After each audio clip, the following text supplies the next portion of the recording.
Greetings.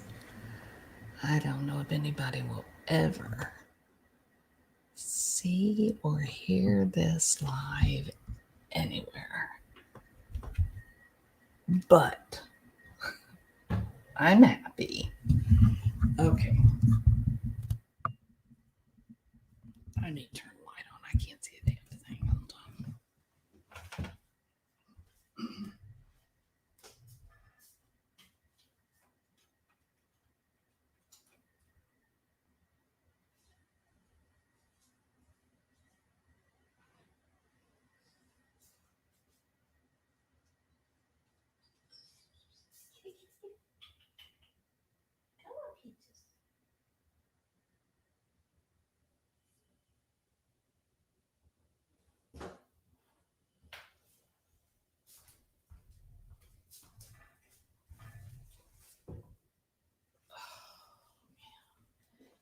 I'm back.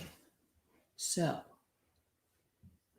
it's cold in my house. It's freezing. But anyway, this is actually a different Graz. Welcome, my friend.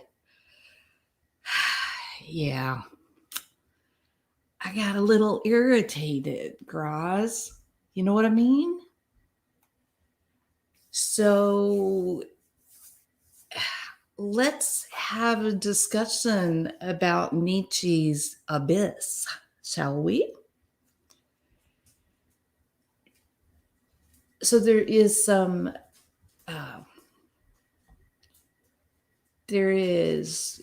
look, there's a great deal of discussion about Nietzsche and his warning to people about the dangers of deep thinking or overthinking, if we want to call it that. Look, there's a lot of people that take that quote from Nietzsche, came out of his book called Beyond Good and Evil. And the accurate quote is, if you stare too long into the abyss, then it stares back at you. And so through the years, I mean, Good and Evil was written back the turn of the century, before the 1900s. So it's long-standing, and as a piece of philosophical wisdom, it has withstood the test of time. That statement has withstood the test of time because of its applicability across so many settings and situations. But the warning is there, and it makes sense. And for the streets of YouTube, it's downright genius. Okay. So if you stare too long, be careful about how long you choose to look into the abyss, lest you fall back into it, lest you become part of the problem. Now, we know, because we are the true crime community, as we like to say, how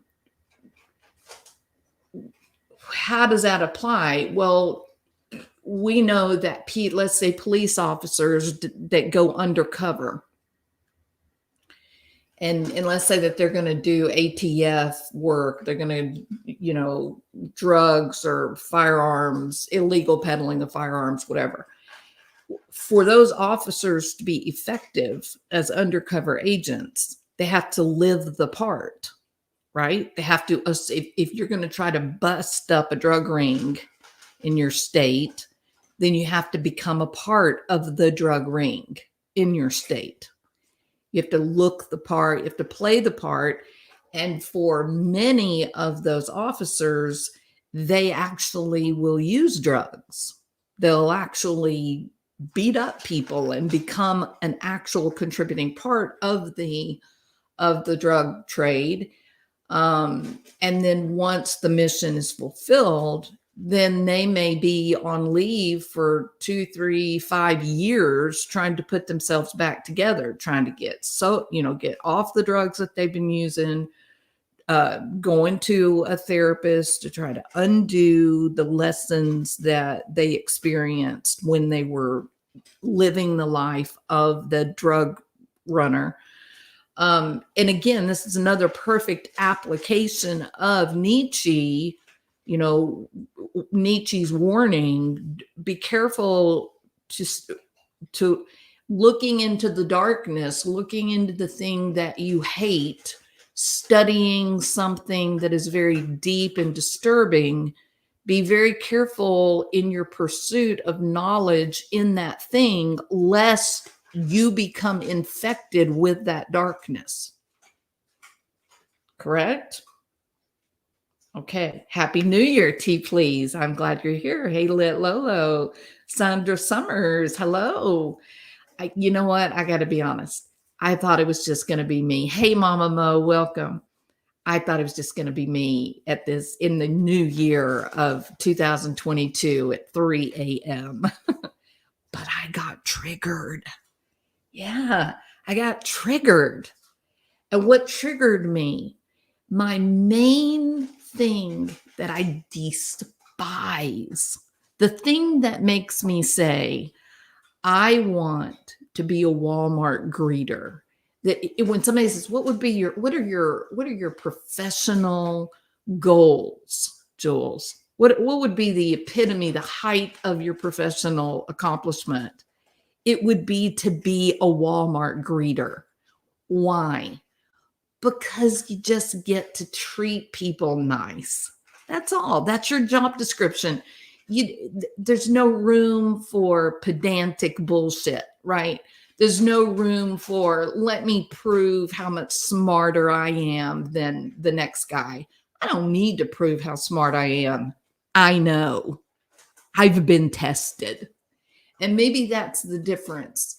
Maybe that's what sets me apart in some way from my colleagues, my contemporary colleagues, is maybe for them, it's a show. Maybe for them, it's an identity that maybe they feel so lacking in their own individualism and their own identity that the 3 letters behind their name and the position that they hold as esteemed professor, maybe that is the thing that gives them identity, rather than having an identity as human, right? As I've said to 10 million people before me, it's a job that you do. It doesn't define you. It's just your job. So one of the things that I loved so much, it was a serendipitous surprise. When I had a rant, I got triggered, very much like tonight. I didn't have a YouTube channel. I had never imagined having a YouTube channel. It was nothing even on my horizon of thoughts or awareness, but I got very triggered one night about people that were making Shanann Ruchek responsible for her death. They were holding her responsible rather than Chris Watts, right? And I got triggered and I went live. Just in the spur of the moment. And I was like, look, I think you guys are all nice people. I think you guys are all awesome. But maybe what you don't understand is that her family and her friends, which were, she had dozens, hundreds of friends. They're all hurting right now and they're all seeking information. And so they're getting online and they're finding your videos where you're saying she's a horrible person and she's dead of no fault from her own. She's murdered. Oh yeah. And so were her offspring. So I got triggered and I went live and I was on that soapbox and I was going, stop the bullshit. Just quit blaming this poor woman for her own death and the death of her kids. Where's your humanity? Stop. Well, I'm triggered in that same way tonight as I was back then. The serendipity from that night, though, was that I really enjoyed having a platform for opinion. I really enjoyed being able to be a faceless nobody whose only worth was my thoughts, what I was willing to put out on the YouTube platform. I really enjoy that. And so I don't have any tolerance. Let me put it this way. I've lost my tolerance for the bullshit. I've lost my tolerance for, oh, I'm so special. Let me tell you about my publications. I don't give a damn about your publications. I don't care if you call me doctor. I don't care. I just like being a person. I just like being me, right? And having people be seen for the reality of who they are, what their thoughts are, what their ideas are, how they treat people. What are their dreams and aspirations? What are the things that they value in the world? What are their fondest memories of their kids? Those are the kinds of things that I value, and those are the kinds of things that drive me. So I'm feeling really disappointed. I'm feeling really disappointed that we now have YouTube being a playground for the same elitist bullshit. I mean, it's happening. It's happening, right?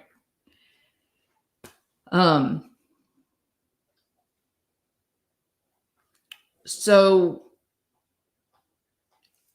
I'm not gonna get into the mud, into the gutter, and go to battle, go to war. I'm gonna keep doing what I do and tending to my little piece of the platform, the YouTube platform. But I'm going to tell you, I'm disappointed. So let me tell you what I'm disappointed in. Here's what I'm disappointed in.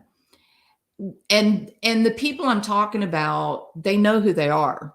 This isn't a secret. They know who it is. Here's my problem. You made a platform, and I supported that. I supported it. You made a platform out of trying to right some injustice that you saw happening on YouTube. And I agree with you. I don't think that the true crime genre, I don't think the YouTube true crime community is the place to do interrogations of potential witnesses in an unsolved crime. I think that when we put ourselves into that role, I think we are possibly not knowing, not for certain, but a possibility that we might interfere with a successful prosecution sometime in the future, maybe. But let me say this. There is a dramatic difference between a neophyte questioning someone who knows or has intimate knowledge of a crime, as opposed to a professional detective or police officer using their interrogation skills to question a potential witness on a public platform. Those are two completely different things. There are 10 million people on YouTube that are making videos about Donald Trump is diagnosed as a psychopath and a narcissist, right? There are there are people that make YouTube channels out of listening to other people's problems and then giving them advice, and done in a public fashion. As a licensed counselor or as a practicing psychologist, you would not put yourself into that role, because your professional training, those ethics that guide you in your profession, they would transfer onto a public platform.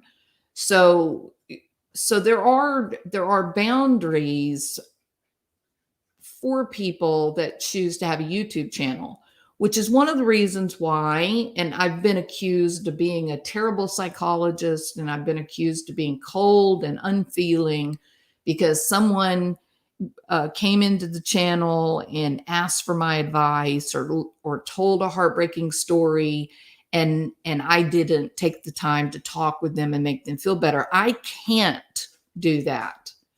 And the reason I cannot do that is I have to make a decision. I have to make I need to have awareness of my professional ethics and the boundaries set by my licensing board.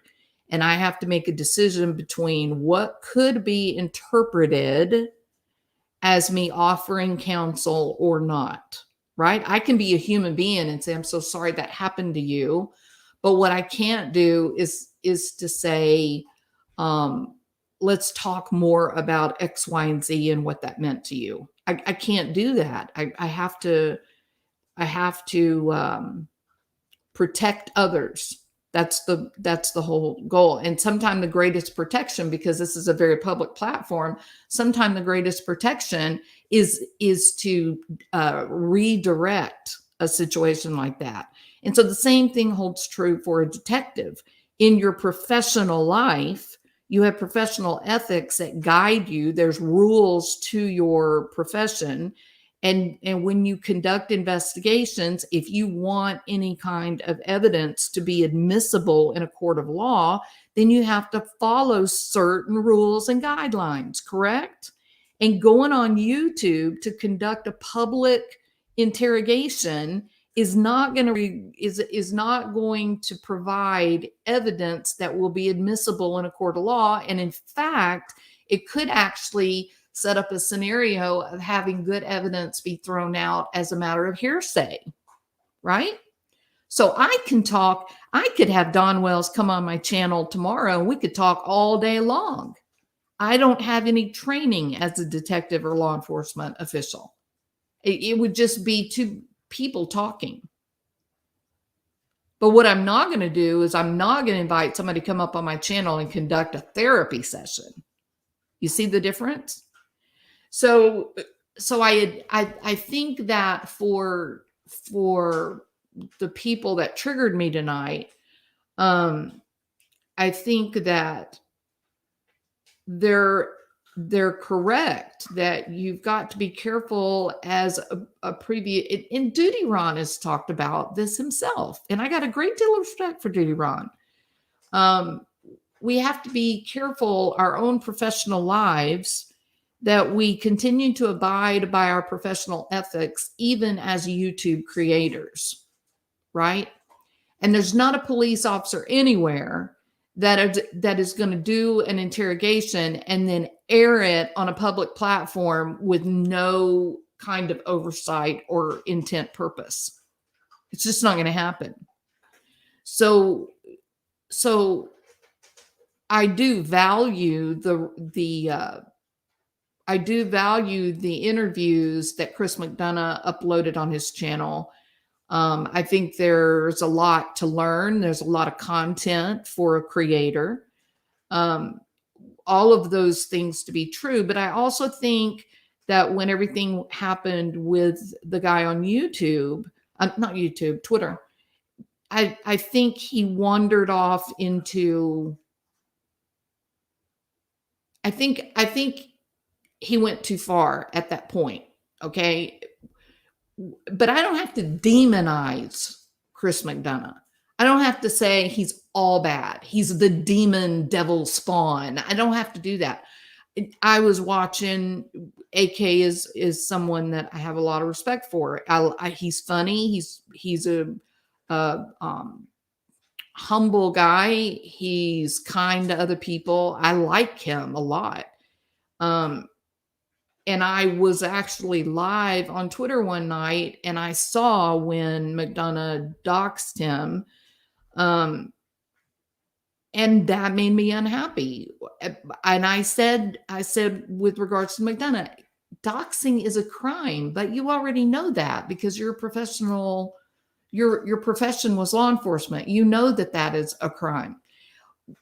But I don't have to demonize him just because he did 1, 2, 3, 4, 5, 10 things that I disagree with. It doesn't mean that I remove from him his humanity.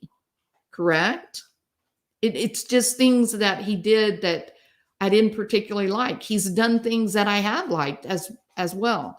But when you get into this problematic area where people are all good or all bad, it's all, black and white type thinking, that is very unhealthy.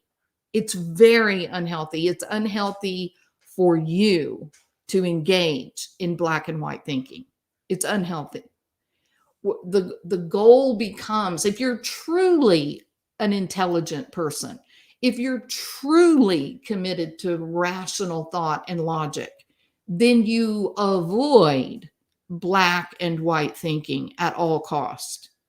You take each situation on its own merits, and the goal becomes, how do we make the best of this bad situation, right? Now, I started this off by talking about Nietzsche, the German philosopher, who is widely credited with some form of the quote, when you look into the abyss too long, the abyss will look back at you. Okay. Most often it's a cautionary quote. Be careful. You're paying way too much attention to this. It's beginning to consume you, and will it become you? Right?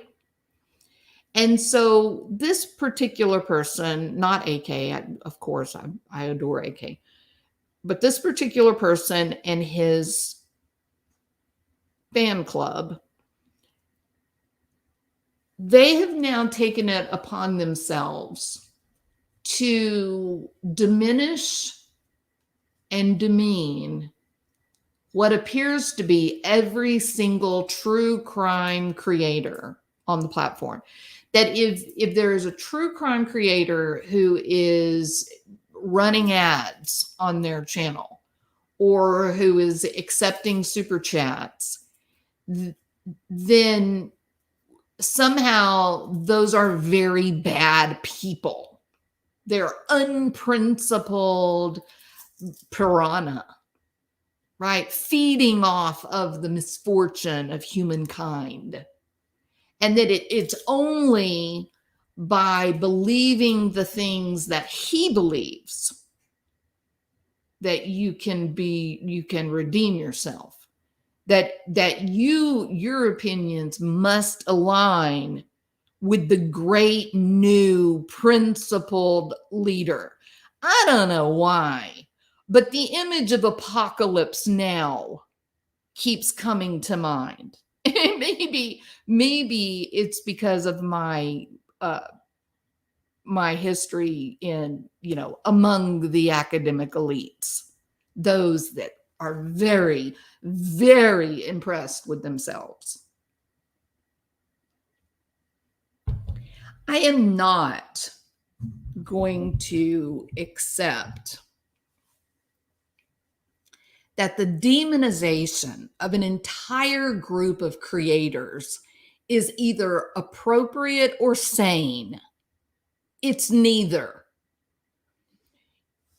This idea that you are less than and you are lacking because all you do is get on YouTube and put your opinion out there, and you accept money for your opinion, and that makes you uh, that makes you a terrible human being who should have videos made about them, who should be made fun of and demeaned, is wrong. And here's why I'm so confident in naming it as wrong. Here's why. YouTube, Google developed a platform. They developed a platform saying, hey, wouldn't it be cool if we gave everyone a voice? If all people who had something they wanted to say, if all of those people had an opportunity to have a camera, give them a mic, give them a camera, to have a platform to voice their opinion, then everybody else could hear everybody else's opinion. Wouldn't that be cool? Like, how would the world change because we were all suddenly talking to each other? That we weren't being limited by the streets in our neighborhood, and we weren't limited by the state lines that divide us, and we weren't limited by the oceans that come between us. What if we were able to form immediate friendships with someone who was on the other side of the globe, and we could talk to one another and see all the ways that we are the same, all the ways that we are alike? What if? And YouTube was born, right? From a single idea comes greatness.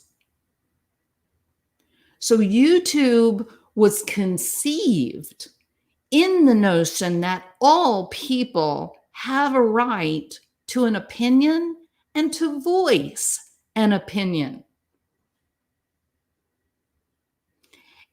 YouTube has been so wildly successful that they said, hey, this is so successful. Why don't we put a few ads up?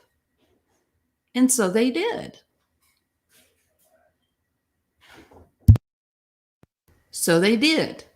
They started selling ads on channels of people voicing an opinion.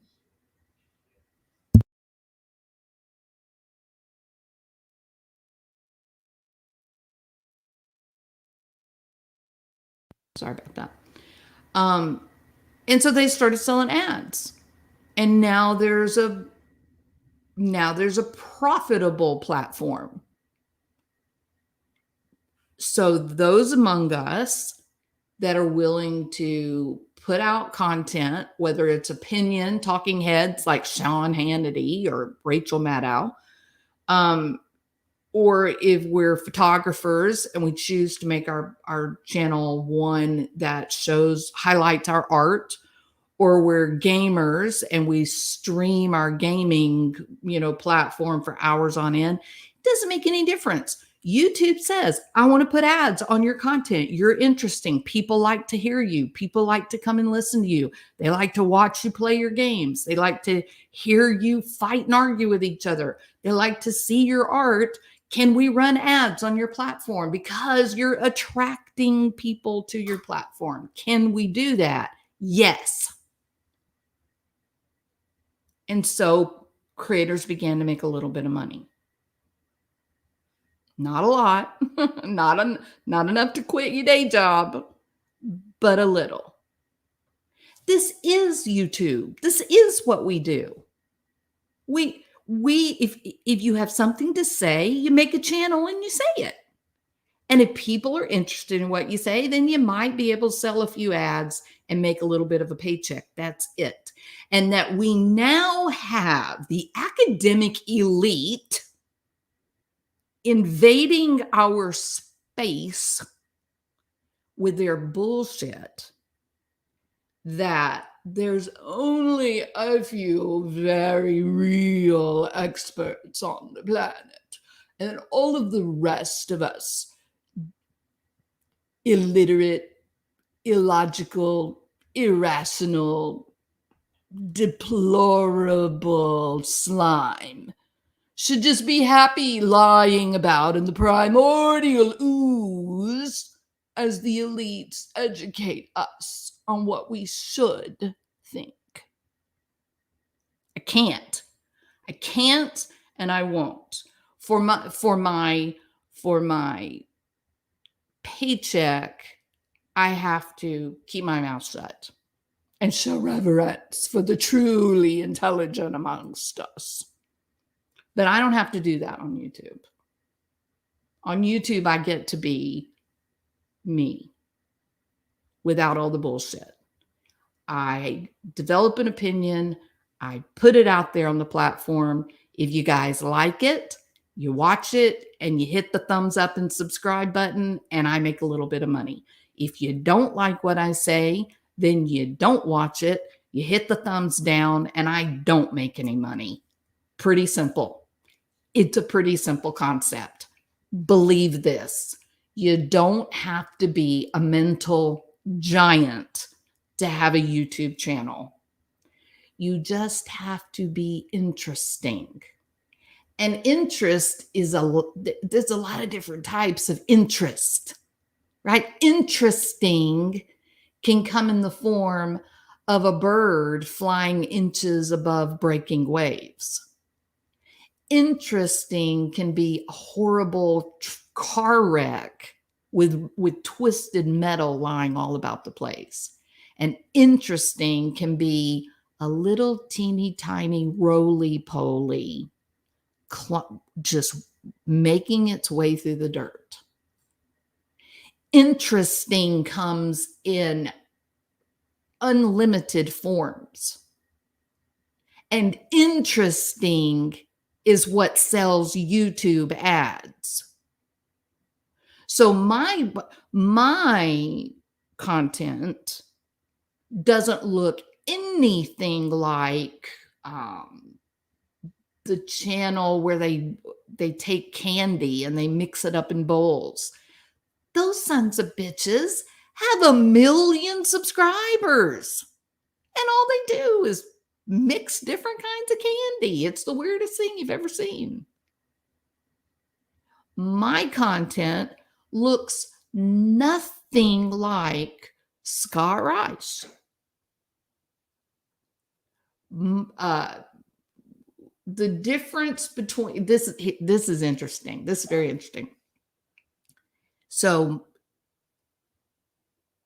the way that I do my channel is a completely different thing than what Real Chill Graz does, or BBT Boston, or whatever. It's completely different. We're all friends. We'll accept each other or watch each other's videos, enjoy each other. We're influenced by one another's content. But look at MRB, look at Mommy Ramblin' and Natasha. They have evolved so that their channels are really mirror images of each other. Now I'm going to have to hold my head down because it's going to be incoming after claiming that. But isn't it interesting? It's so interesting. So they've almost kind of become mirror images of one another, but they really, really, really hate each other, right? They're really trying. Well, I can't say that about Natasha. I don't think Natasha's going after MRB like MRB's still going after Natasha. But the point is that they're getting a lot of views because people think that's interesting. They're watching what's happening between MRB and Natasha. They're watching it like it's the World Series, right? In the same way that I watched, Altuve during the World Series this year, not because I love baseball, but I was just hoping that he'd dance. No, I'm kidding. I love baseball. But anyway, there are thousands of people that are watching. They go to MRB's channel and they watch her, and then they rush over to Natasha's channel and they watch her, and it's like a sporting event. It's like a basketball tournament. They're waiting to see who is the final victor, right? But you know what YouTube cares about? Selling ads. That's what YouTube cares about, right? So there is no of all the things that I'm uncertain about, which is a great deal. One thing that I am most certain of is this: there is no place on YouTube for a leader. No place. We don't need a leader on YouTube. This entire platform is made up of individual leaders. We don't need a lead. We don't need a chief and a whole lot of, um, braves that are going to fight for that chief. We're not going to do that. That's stupid. It's an archaic idea. I'm the smartest person here, so I will assume the responsibility of leadership. Bullshit. In fact, I'll throw down the gauntlet. You want to compare my IQ to yours?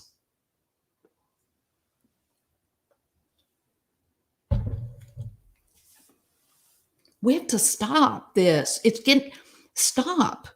You can, it is wrong for you to go around and decide, well, this is a bad creator because they do this and I don't like it.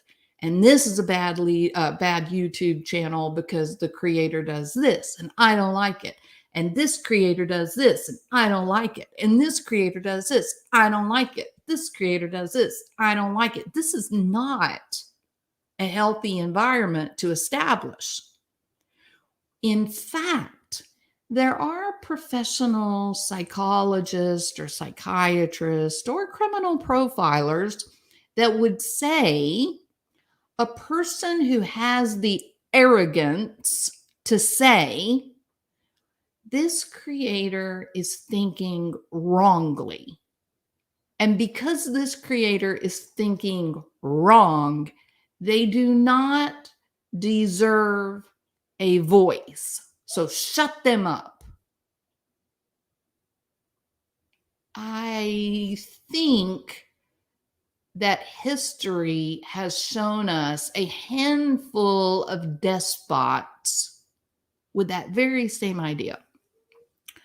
I'm the smartest, I'm the brightest, I'm the visionary. I will tell all of you people what to believe and you will do it and then we'll all be okay. When you all think as I do, then Germany will prevail. The problems facing Germany are a direct result of the Israelis. We have to get rid of the Jews.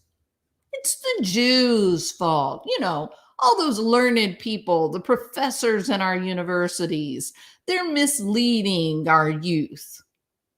And the roundup of the Jewish people began. Am I referring to Hitler? Yeah. I know what's wrong with people. The Caucasian genetics are superior. And so we need to have all of Germany's children carry within them the Aryan gene. So we'll start a breeding program because I'm the most rational among you. I'm the brightest among you. When you were all left to your own foolish, silly politics, look at the problems that you brought upon Germany. And now me, a child of the streets, a mother that was a prostitute, I have been blessed and gifted with the greatest ideas of all time. I am a great warrior and I am a cultured artist. So listen to me and I will take Germany into a future of wealth and success and warmth. And the people did.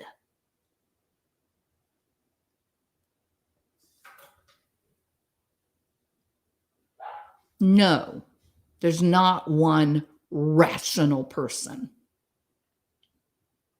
There does not exist one logical person. This world is made up of millions of logical and rational people who do not go around quoting Nietzsche or anyone else. They're just living or trying to live a good life.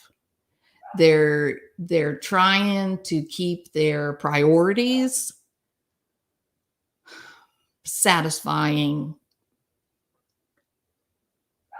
and worthy. How dare you come into a community and begin to point your finger at all different manner of creators and determine which ones are appropriate to have a voice and which ones should be denied a voice. You don't know these people. You don't know anything about where they come from or what they do in their quotation mark real world. Right? So being on YouTube as a creator simply means that you had something to say. You had something that you felt like was important, a message that needed to be put out. And YouTube, Google gives us that honor. It's an honor to have a channel on YouTube. It's a damn honor to have someone willing to listen to what you have to say. It is an honor. It is not your right. Just because you have someone come and listen to you on YouTube, it doesn't make you the smartest person in the room. That's ridiculous.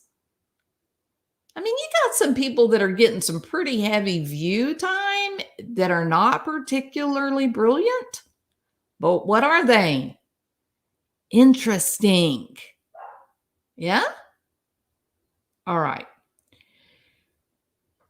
So please stop. Please stop making YouTube your little kingdom, your little Germany that you're going to whip into shape by deciding who is worthy and who is not. You stared very long and very hard at Chris McDonough, and you deemed him unworthy. And you began to deconstruct him, to try to remove from him his humanity, to make his mistakes the foundation and hallmark of his existence. And that is not who he is. He did make mistakes. He has made mistakes, and he has done things that to me are highly unethical, related back to the interrogation of the kids, right? But he has a wife that loves him. He has a child that honors him.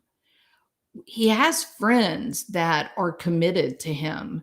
That tells me he is not all bad. He's not an evil person. He's a person. You put him under a microscope, and I understand why. And in many ways, I agree that some of the things he did was really hurtful. What he did to AK was absolutely unforgivable. Absolutely unforgivable. What he did to the guy on YouTube, Twitter, completely illogical and wrong. Completely. I think it put people in danger. But I also think that there are a lot of videos missing from his channel, which tell me he has been updated on what YouTube means by terms of service and where he went wrong, and he's now taken steps to change that. And I'm here to say, listen, people, listen. To say that I've read too many books, it's would be an understatement. I'm really well educated. Okay. I am. It has been, I have been a fortunate person to have lived my dreams. Fortunate. I recognize it. I'm grateful every day.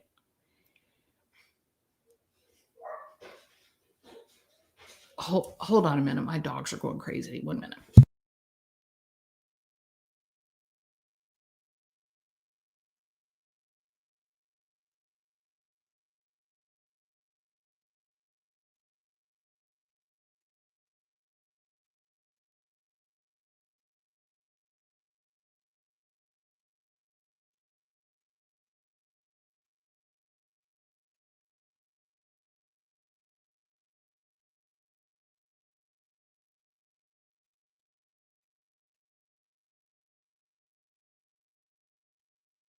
Okay, sorry about that. They are little nuisances.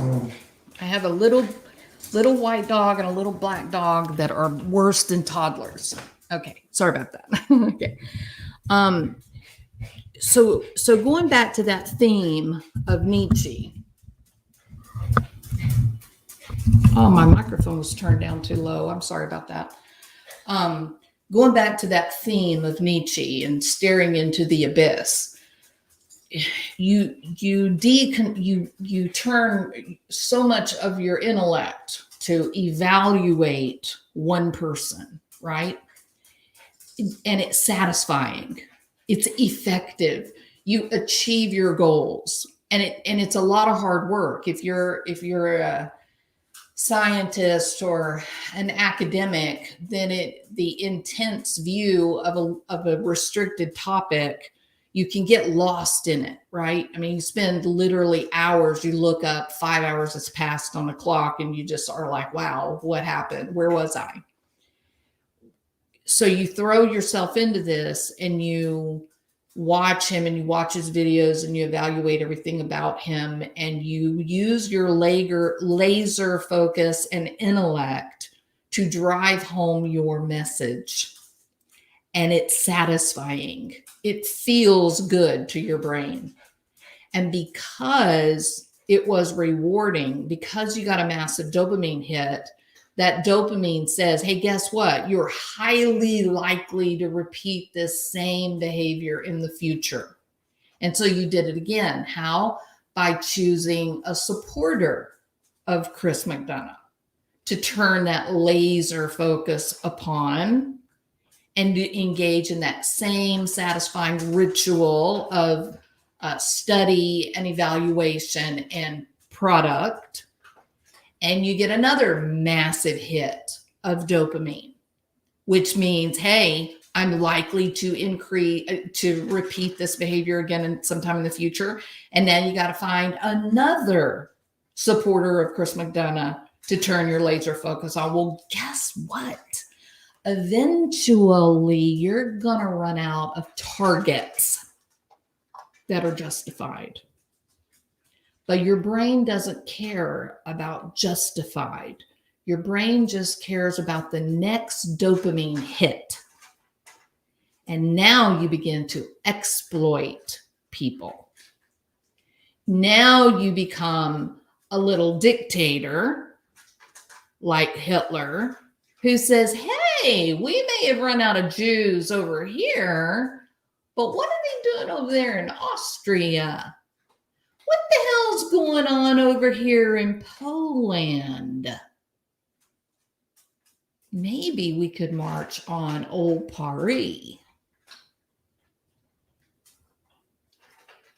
And that was the downfall of Hitler. Had he been rational and content and amphetamine free, he would have accepted his victories within the boundaries of Germany, and he would have been a legend. among the German people. But he needed that dopamine hit. He needed more conquer, right? And so he began to expand the boundaries of Germany. Now, I'm using absurdity as an analogy, or an absurd analogy, because it's interesting. It gets your attention, but it's accurate. If you set a platform, you set up a channel that your content is the destruction of another YouTube channel, guess what? That is going to continue to be your content. You're just going to go from one YouTube community to the next, destroying channels. That will become your thing, and you will feel justified. You will have told yourself that you are the smartest little thing in shoe leather, and that all that these dumbasses on YouTube really need is just an intelligent, well-informed leader. The mistake you are making, sir, is to believe that you will be their choice as leader.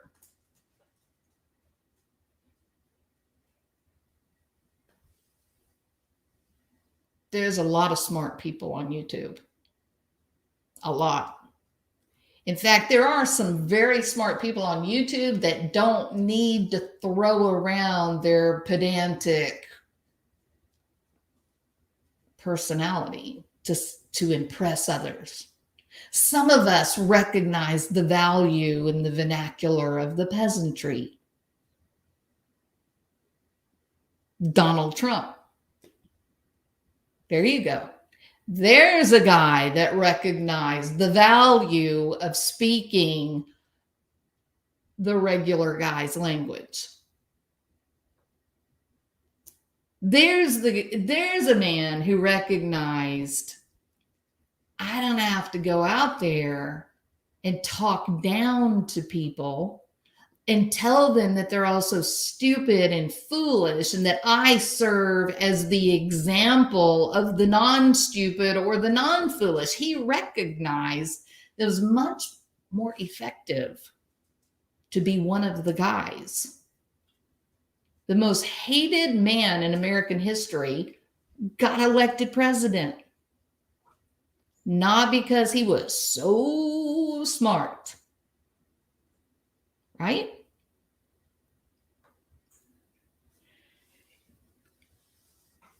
I'm disappointed. I'm disappointed that we're now generalizing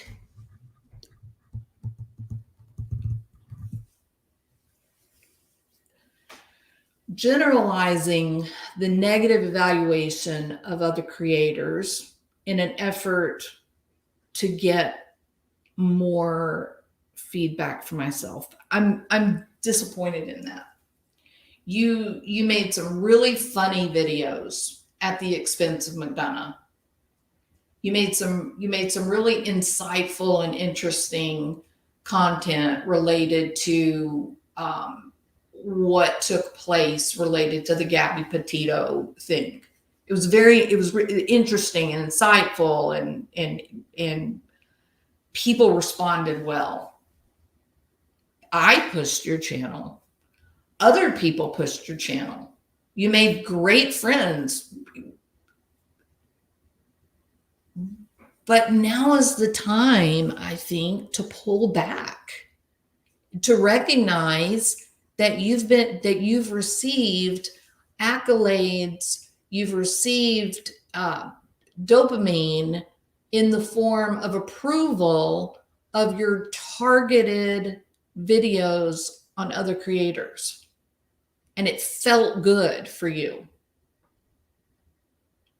But what happens if your whole channel is built on simply targeting and talking shit about other creators? What's left? What is the ultimate long-term goal of your channel? That's where I'm at right now thinking about this. You're not someone who crawled onto YouTube one night and said, "Hey, I think I want to, talk to the world." You had a purpose for making your channel. I don't know if your purpose was because you admired AK and you wanted to be his friend, and so you established a channel as AK's White Knight. I don't know if you started your channel because you genuinely felt that what was happening with the interview room was harmful. I'm not sure what your primary motivation was, but I think for those people, there were many of us that were deeply concerned about the direction that Chris McDonough had taken with the guy from YouTube, from Twitter. We were supportive of your endeavor. We were supportive of how you managed it, and you used humor in a really effective way to voice what so many were deeply concerned about. And Trisha on Web Sleuths is a highly, highly, highly respected woman in this whole social media true crime, atmosphere. No, your message was solid. You garnered the respect of a great deal of highly respectable people. And that's a good thing. But be careful. You're a philosopher. You understand the arguments or the explanations that have been given for the dangers, the caution. Be careful staring into the abyss, because one day it may stare right back at you. You may become the thing that you abhor. McDonough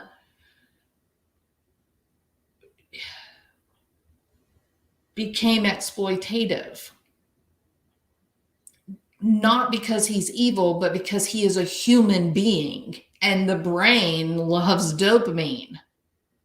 So when we have success of anything, whether you win the gold in the Olympics or you have a YouTube channel that hits 100,000, when there is success of any form, there is a massive dopamine dump. And the human animal loves dopamine. We like it. It's yummy. And so your brain was awash in dopamine because you were able to voice the concerns of thousands of us about McDonough. You were able to voice it, and you did it through humor, and people admired your work. They admired it. But at this point now, sir, are we still admiring your work, or have we now kind of wandered into bully territory? Is it really your position to say which person is worthy of an opinion and which person should be silenced?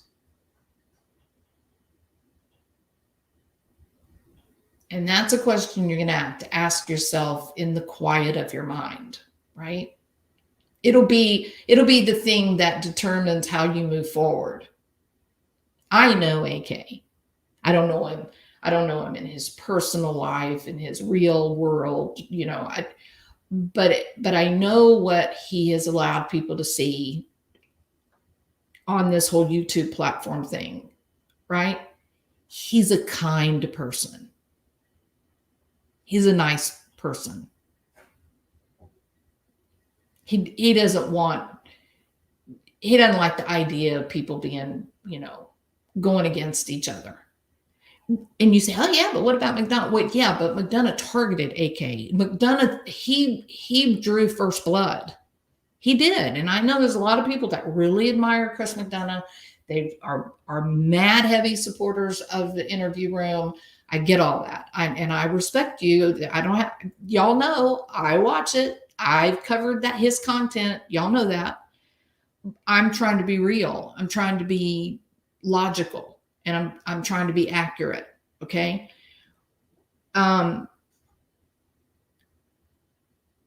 AK treats other people with a great deal of respect.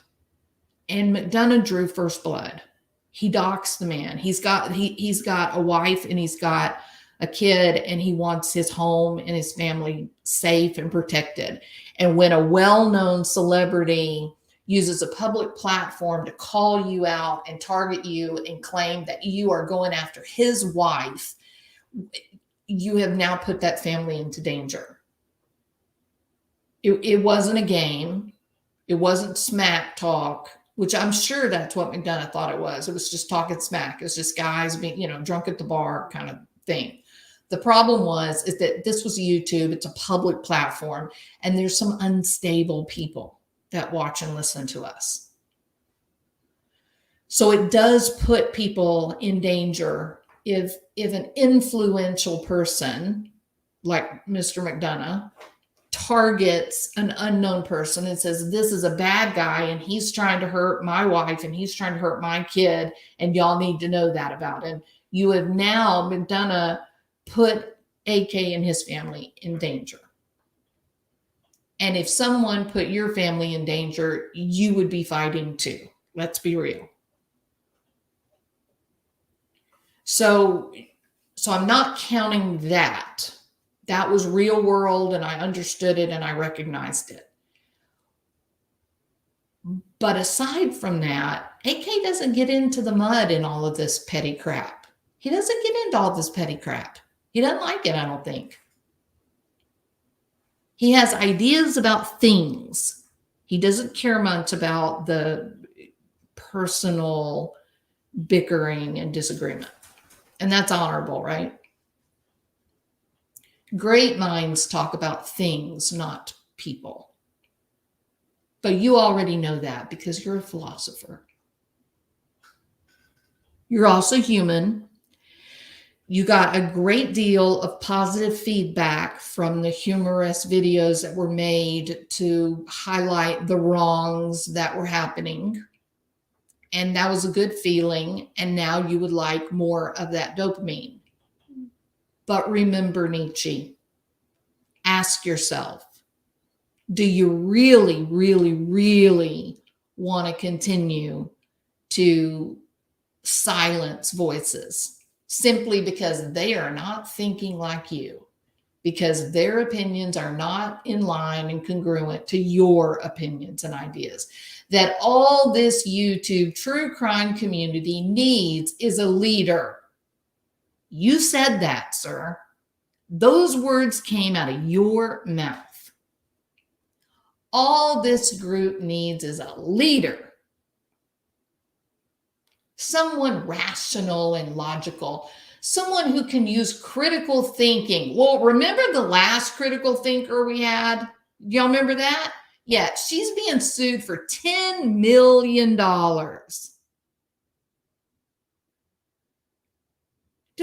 Don't presume to call hundreds and maybe thousands of people stupid, dumb, simply because their ideas are different than your own opinion.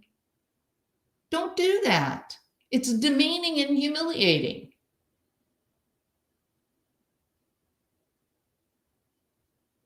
Do you know how many of these creators on YouTube, do you know how many of them have terminal degrees? We have doctors. One among us is a physician, and nobody knows that. And I'm not going to dox that person and say who it is. But there's a physician. There's many of us with PhDs. There's many of us that are licensed professionals in our field. There's some really smart, educated people that love YouTube. So you start stepping on toes, big, important toes, when you start saying that the ignorant idiot masses just need a leader who's intelligent, brilliant, such as yourself. You can't do that. It's wrong. It's not okay. And here's what is another problem. Just because somebody voices their opinion, is it really okay to silence them?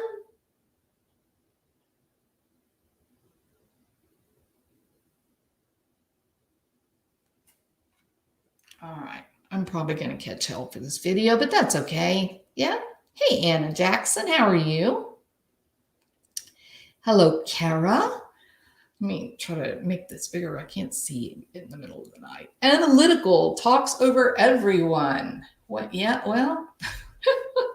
Hey, River Queen. Hey, Nancy Drew. True crime has become drama. They should just stick to crime instead of rolling in the mud.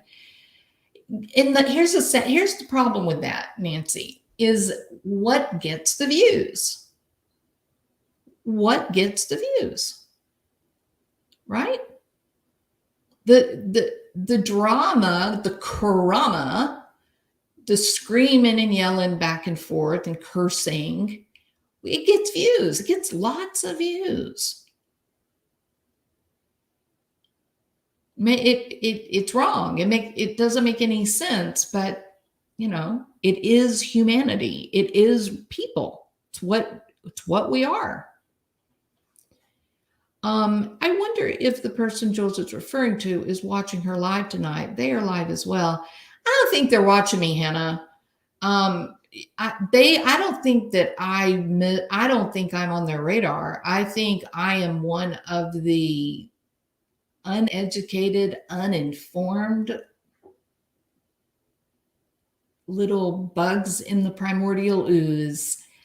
I don't think I am nearly logical or rational or intelligent enough.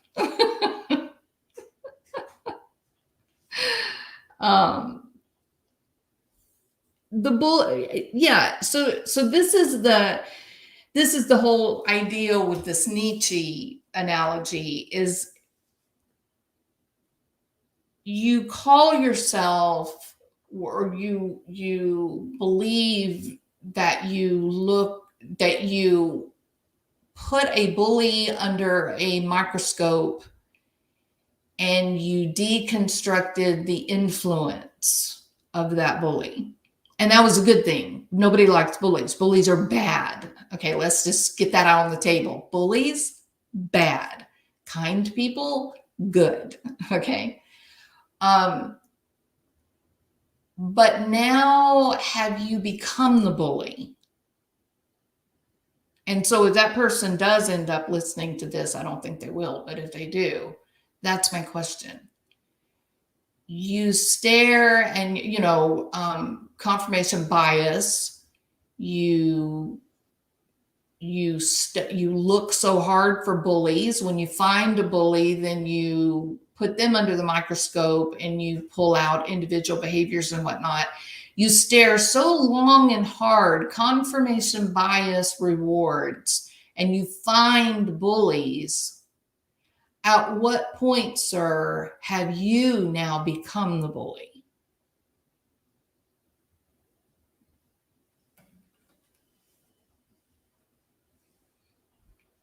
I think people can only feel good in trying to be a what? Badass? People are fascinated by people. I would agree. Yeah. Happy New Year, Anna. Thank you so much. Hey, Yvette. Welcome, my friend. Shalimar, welcome. How are you?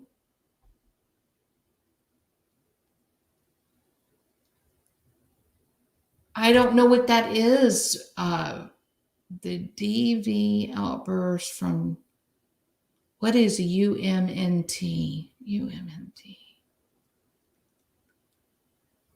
No thanks. Something happened on no thanks? I don't know. That's not what I'm talking about. Shalimar, what happened? Yeah, it's the mass approval, Lola.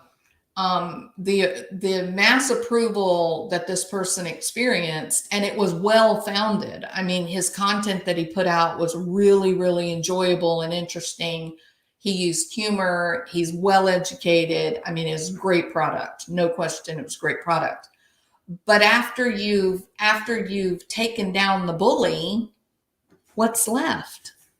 Go looking for another bully? Well, now you got your whole confirmation bias problem that you're going to find what you look for. So there is your danger in establishing a YouTube channel where your content is to target and hurt other people. That then you have now established a daily practice of looking for someone else to hurt. And then you end up with a problem. Hey, Graz, how are you? I know. Yeah, it's crazy. YouTube's a crazy place, isn't it?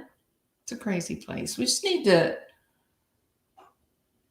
Dopamine gets us in trouble. It does. People view out of curiosity. Yeah, no, Susie, 100%. And that was exactly what I said. The channels that are successful because they are interesting, not because the creator's particularly brilliant or because the content itself is meaningful. It's because of people find them interesting, but we find train wrecks interesting. We can watch an ant for an hour if it's trying to carry a leaf that's 3 times its size, right? What captures our attention is any manner of things.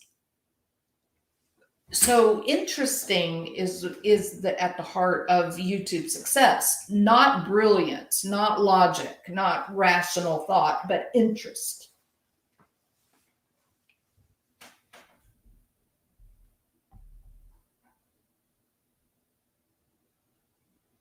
It is confusing, Allie. And the bullied becomes the bully. And isn't that accurate? Even with children, right, Lola? If I have someone who is brought into my office because they are bullying another person or they're being abusive to another person, the very first question out of my mouth is, who bullied you? And it always takes them back. They're always like, what? Huh? What are you talking about? Yeah. Who bullied you? When you were in the 5th grade, who was the person that was mean to you? And inevitably the tears come and then they begin to tell me the nightmare. The problem is they take their own nightmare and then they act it out. They become the bully.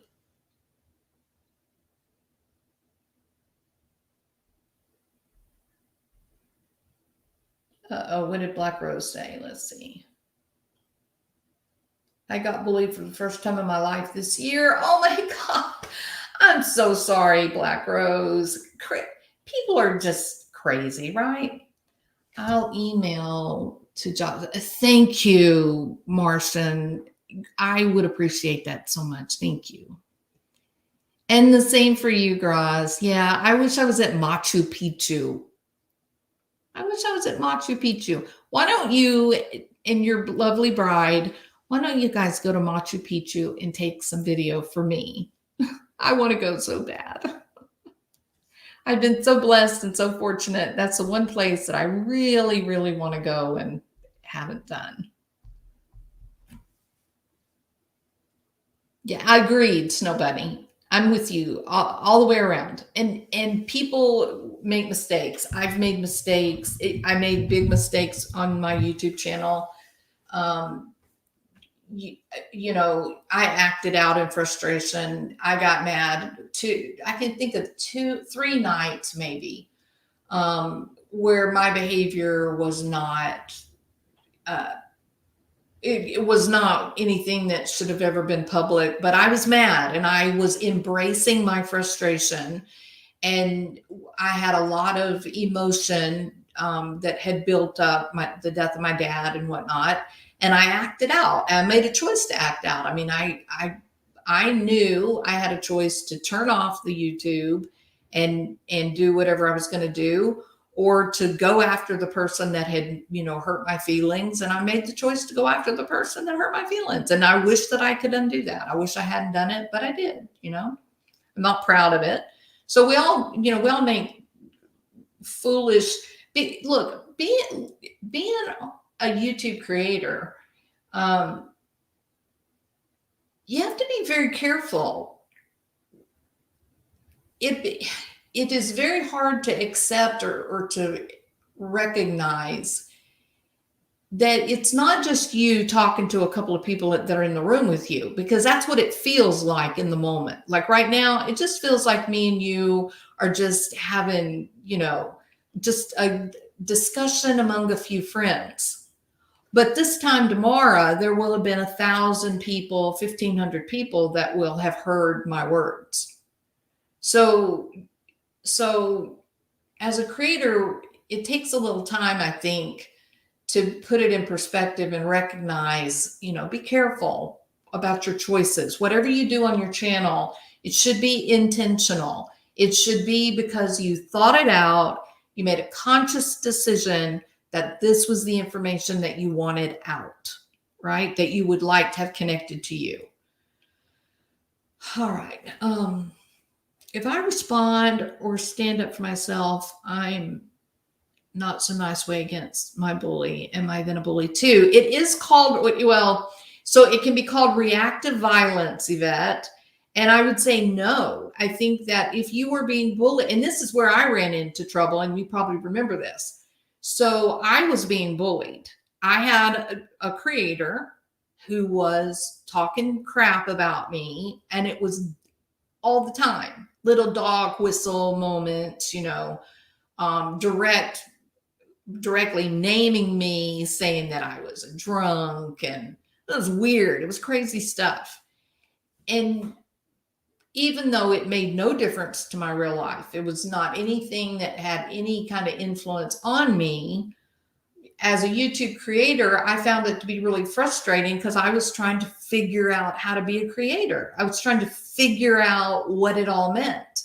And all I felt like was a kid in, high school, that this, bitch was being unfair and saying things about me that were wrong, and it was hurting my reputation. And so one night I acted out like a kid having a temper tantrum. So at that point, though, here was the interesting thing. Here's what I learned about YouTube as like a cult. No one in her community cared that she was the bully. None of them cared. Even when they heard the recordings of her bullshit talking about me, they made excuses for her. They did not care, but they were very happy to call me a bully. They called me a bully. They called me a narcissist. They called me unbalanced. They said that I did not deserve to have a YouTube channel, and I didn't deserve to have a job in real life. I mean, these people, it was weird, the reaction, how the extremes that they went to. But it was their fearless cult leader that was the bully, right? So then you react. When you act out, then they call you the bully. So I hope that answers your question, Yvette. Yeah, they certainly can and will call you the bully if that serves their agenda. But is it in reality? No. In reality, it's standing up for yourself.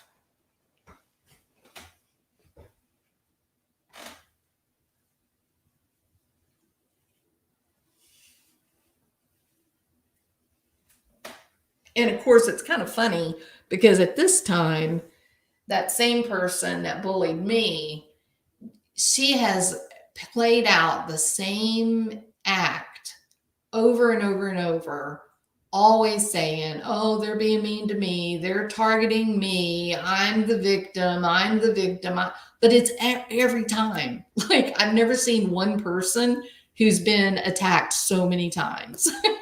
It's kind of humorous. Like, I've had one bully. Well, actually, I've had two. No, I did. Had one bully and one stalker. And the stalker wasn't really, that wasn't really a big deal. But the bully, just one in 3 years. And most days I don't even think about this person. But for her, she has just been targeted so many times. It's crazy how many people go against her. Yeah, it's pretty hard to believe. It's an attempt to defame your character. It is an attempt to defame your character, Lola, and it's highly effective when the flying monkeys are out and they're going into lots of other channels and they're all leaving messages. Oh, that Jules, she's such a scammer. She's such a grifter. She's such a liar. Eventually, people hear that enough and they start wondering, wow, I wonder if that's true. My choice on how to manage it was just do your content. Just do your content, make your channel, be who you are, and eventually people will recognize the truth. And that's all I have to do. I don't have to redeem my character. I don't have to try to take the bully down.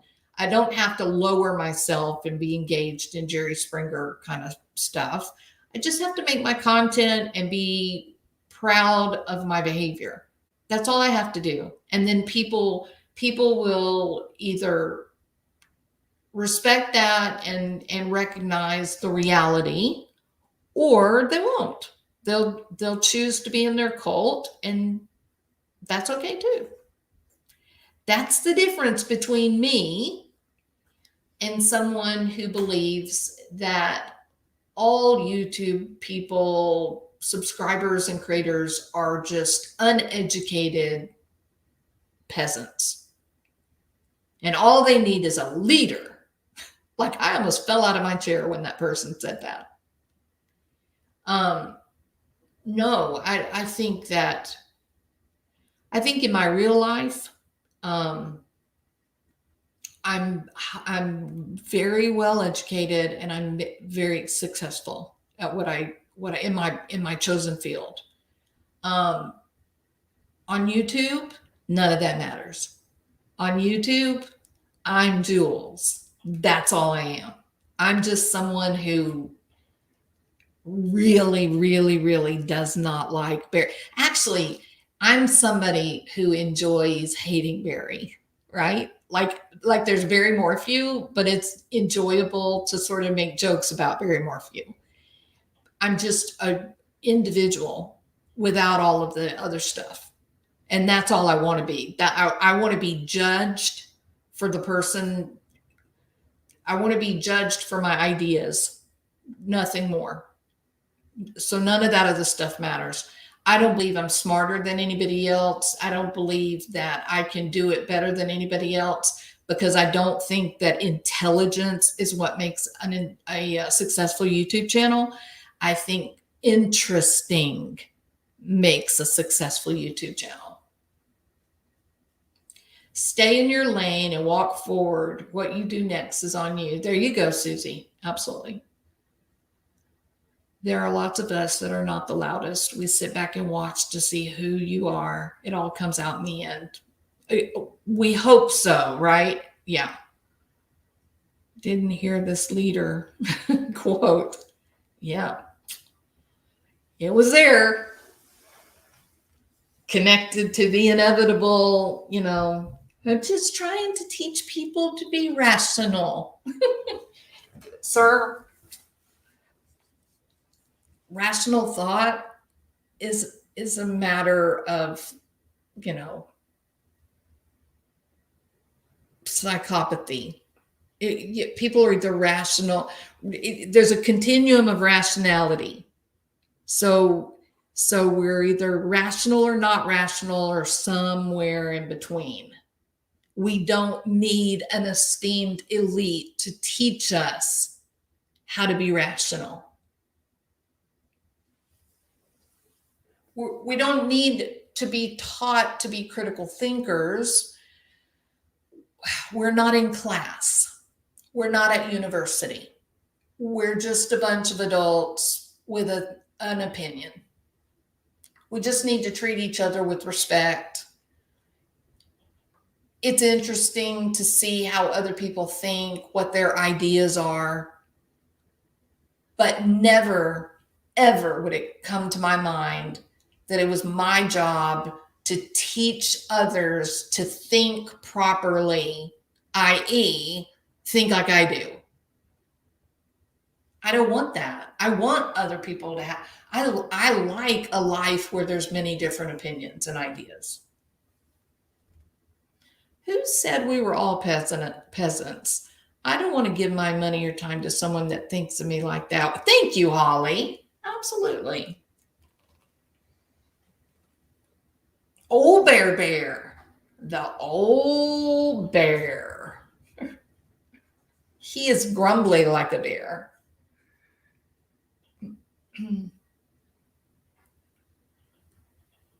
Are you going to bed, Black Rose? All right. Well, I'm very sorry that someone was dumb enough not to recognize the value of the human being in front of them. You definitely deserve respect. You're a wonderful person. So I'm sorry that you were bullied. But listen, water off a duck's back, right? Don't let that crap stick. You know who you are. You know all of the great things you've done. That's your focus, not the crazy ramblings of some YouTuber that needed someone to bully. Just forget what they even said. Doesn't matter. It's not accurate. You are not defined by others' opinions of you. You are defined by your own character and action.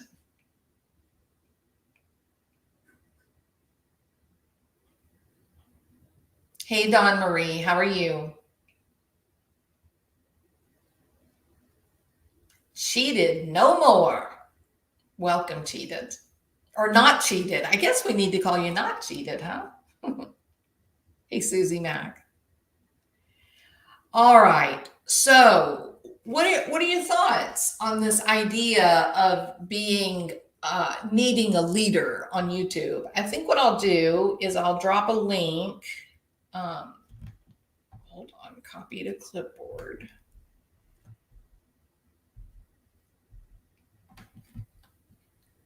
Paste. All right. So here's a link. All you got to do if you want to come up and give your opinion on this idea that we are a bunch of uneducated swine in serious need of a well-educated and highly, highly intelligent, influential leader,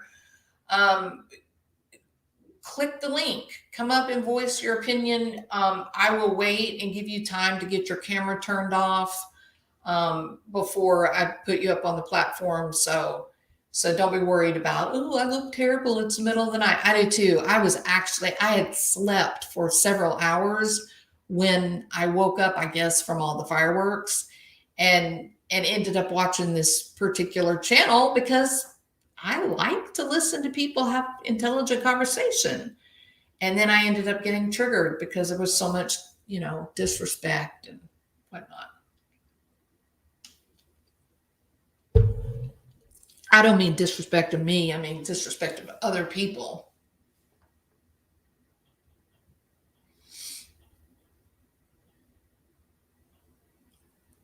Got so badly bullied. What does that say? Got so badly bullied at protest in Dublin. Loads of people died. It was bad. So sorry, River Queen. You are not defined by others' opinions of you, but by your character and actions. Absolutely, Nancy Drew. I'm not saying that bullying is good, but I developed an inner strength from being bullied and slandered by family. It tests a person. It does test a person, forged by fire, right? But it's also unpleasant. It's painful. And it's when you become targeted because some stranger has deemed you unworthy because you don't think like they think. That's where I got to get out my soapbox. I can't. There's so much of that in the real world. We don't need that to happen on YouTube. To be given a platform where anyone with an opinion is able to make content and voice their opinion, that is an honor. That is a gift.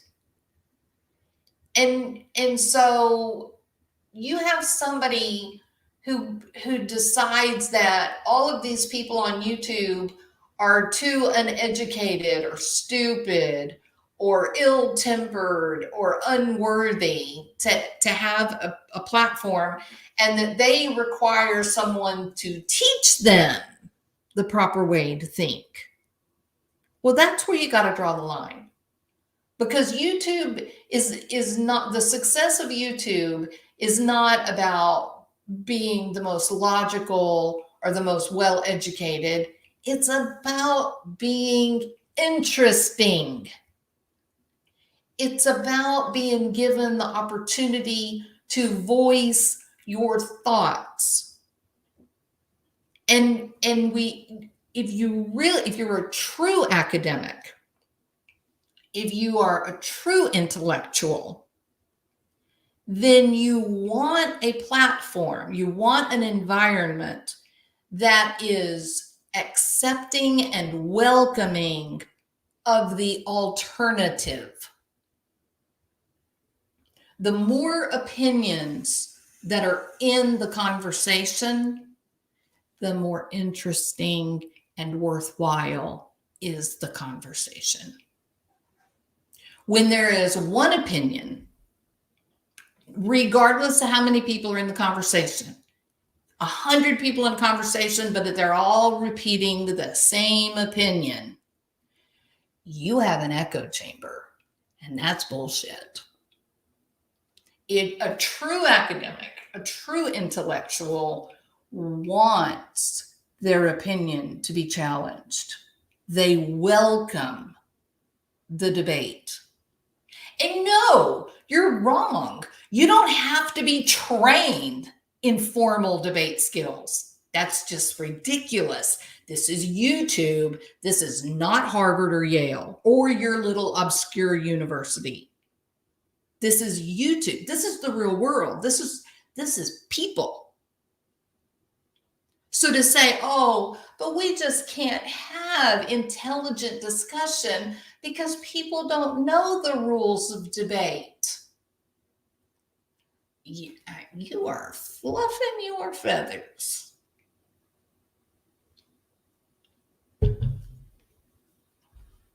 Call you the fluffer. No, we won't call you the fluffer. Nobody wants to come up and give their opinion. You're all scared.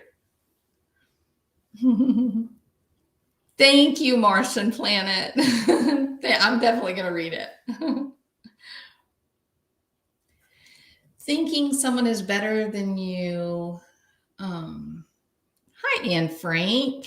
Amen. And an intelligent man, woman is a learned man or woman. I absolutely. And look, there's a great number of highly intelligent people that didn't go to a single day of university, right? But they've got some great thoughts and ideas. Let's see. Susie, it says that your device is not connected. They will read to connect your mic or your camera before you can add them. So I can see you behind the scenes. So just figure out why it's not connecting. And then once you're ready, I'll go ahead and put you up on stream. Okay. All right. Polite discourse. Sure. But you know, people do talk about polite discourse and civil debate. But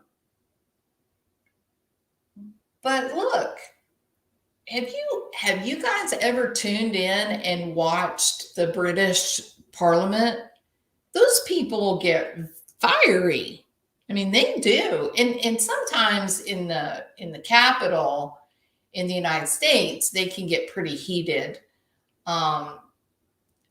But for sure, the British Parliament is quite animated. I love to tune in and watch when they're debating something. It's so interesting. Not all debate has to be. It doesn't all have to be. Okay, I still see you, Susie. Why are?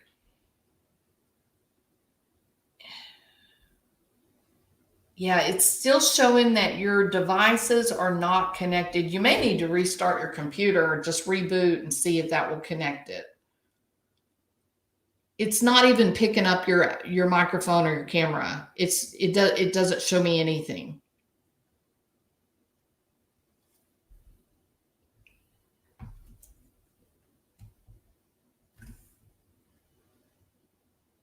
Yeah, Rush Limbaugh did not go to college. Absolutely. Yeah. He made an entire kingdom on opinion, just voicing his opinion, talking. He was the legend. Rachel Maddow, she's not a hardline journalist.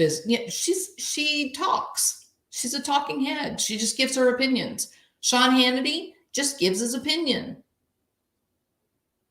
This is something that we've come to value in the 21st century.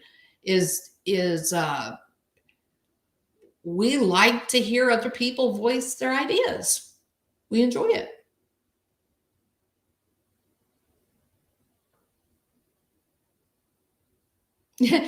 Like the Jerry Springer show, throwing chairs. They did it on Geraldo too. Happens in Japan too. Oh, I didn't know that Japan was animated like that. Very interesting. Yeah.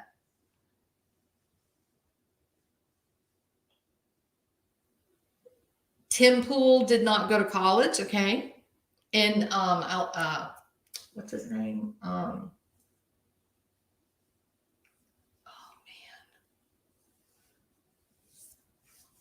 Didn't Elon Musk drop out of college?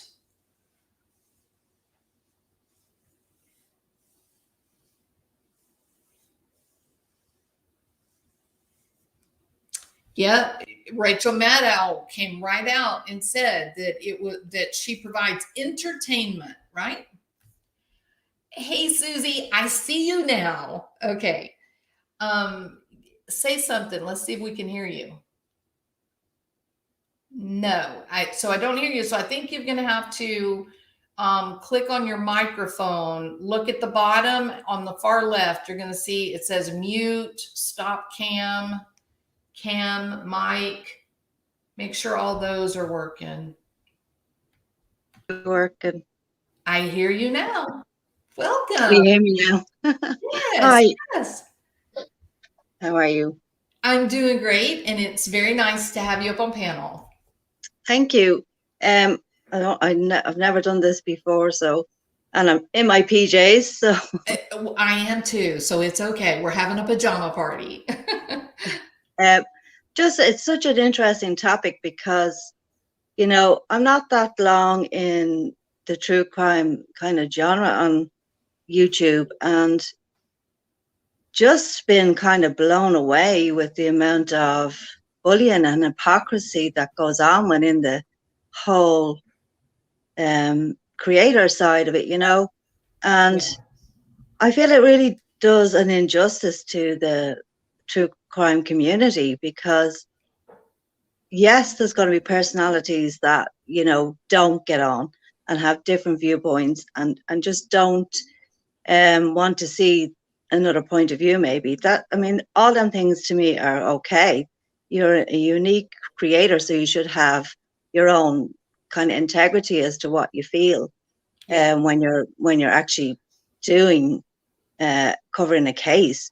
But I see a lot of hypocrisy within that, like, for example, I'm not going to name any names because that's not what I'm about, but you will see certain creators bashing, say, Don and Candace for their outbursts and their lifestyle, but at the same time, they may be on camera or behind camera and they're high, or they're screaming at their guests, or they're screaming at their subs or whatever.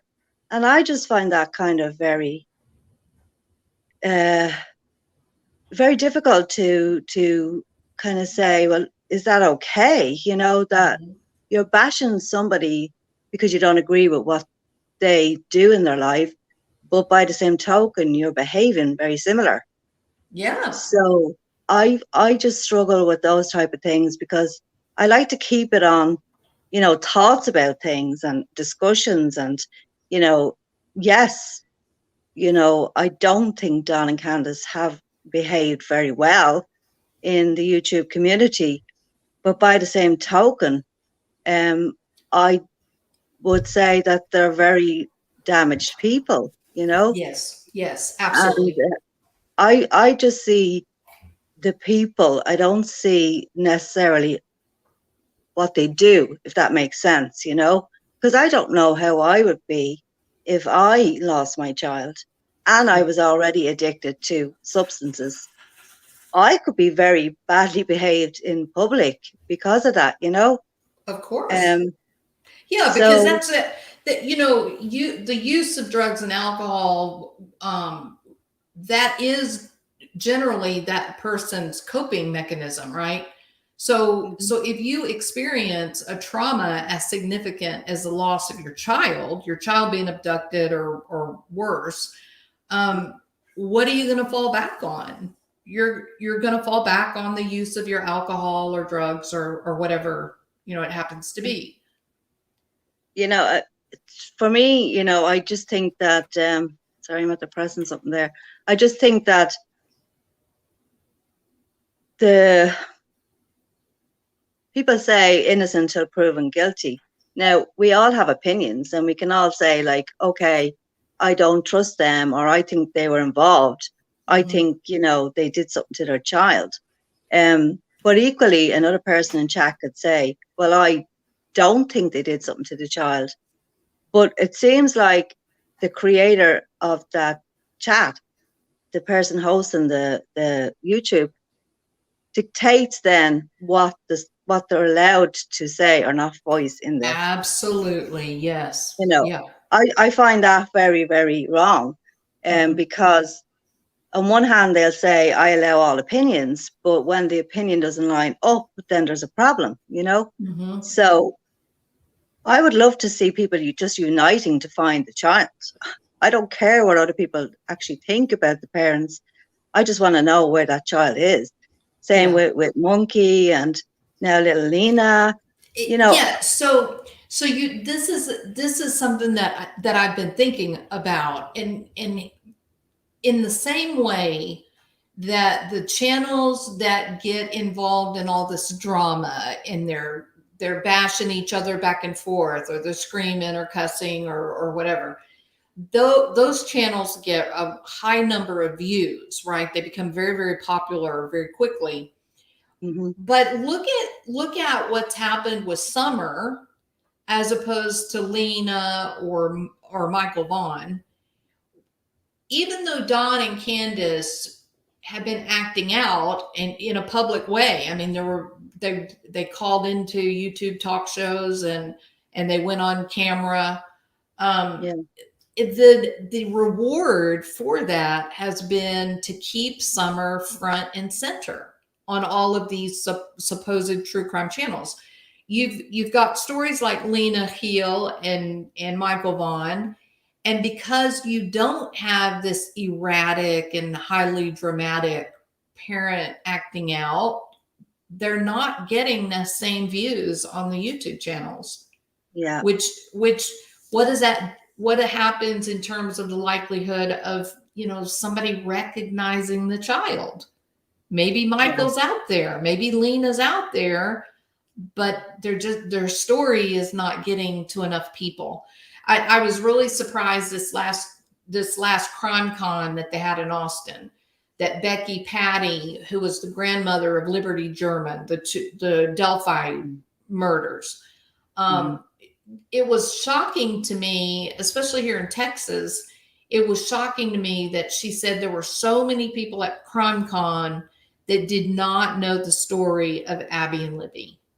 Isn't that amazing? Because we think that's one of those stories that we've really made kind of like front and center. Yeah. And it hasn't had that reach. So how many people know Summer Wells, would be able to pick her out, you know, in pictures, but they don't have a clue who Michael Vaughn is. That's very true. And I think that this is part of the problem, that when you have a YouTube channel, say, you know, you're very insular in that world, because maybe your take on that is that, you know, millions of people are benefiting from your channel. When in fact, maybe the channel is not reaching as many people as you would like, or, you know, or maybe it's reaching the wrong people, you know. So I think that, you know, look, I've done YouTube myself. I went into a different genre and I did some podcasts myself. But while I was doing them, I held myself accountable for whatever I put out there. And I tried to hold integrity for the subject that I was talking about, you know. And I don't think that, you know, the true crime community understand that when somebody goes into a creator's live and someone is screaming at the other person, that shuts them down and they walk away. And maybe they don't go back to true crime because of it, you know what I mean? And maybe they just move on. And I would love to see just creators just coming together and maybe, you know, broadening all their memberships by introducing another channel and having a chat. And, you know, you had a lovely podcast on Lena Keel, and my God, it blew my mind, because I don't know many of those things about how people in Afghanistan choose to live their life. I know some things, but I wouldn't have known to the depth that you discussed it. And to me, that's educational. And it also brings a new slant on how that child's case will be looked at by the people who watched your channel, you know. And I just wish that more of that was out there in the thing, rather than picking on a personality trait that you don't like in a person. Maybe pick on the problem. I'm just speaking about Dan and Candace because they're in the limelight, but addiction is the problem, you know. Yeah, absolutely. Addiction is why their child is missing. 100%, absolutely. Yeah, but bashing them because they're addicted is not helpful to stopping someone else's child from being abducted or murdered or whatever. I don't even like saying that, but do you see where I'm going? The problem is that worldwide we're all addicted to something.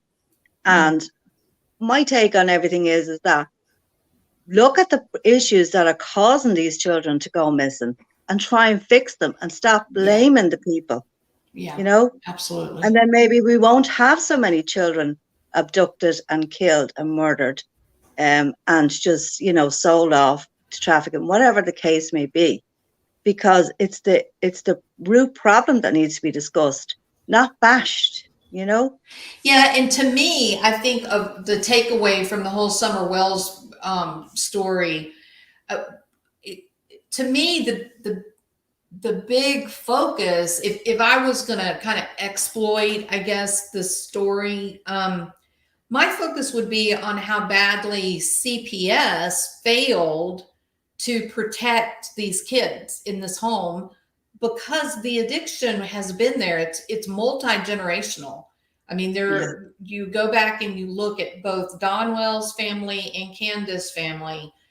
This is multiple generations, not only of the substance problem, but there's been a lot of child exploitation, intergenerational as well.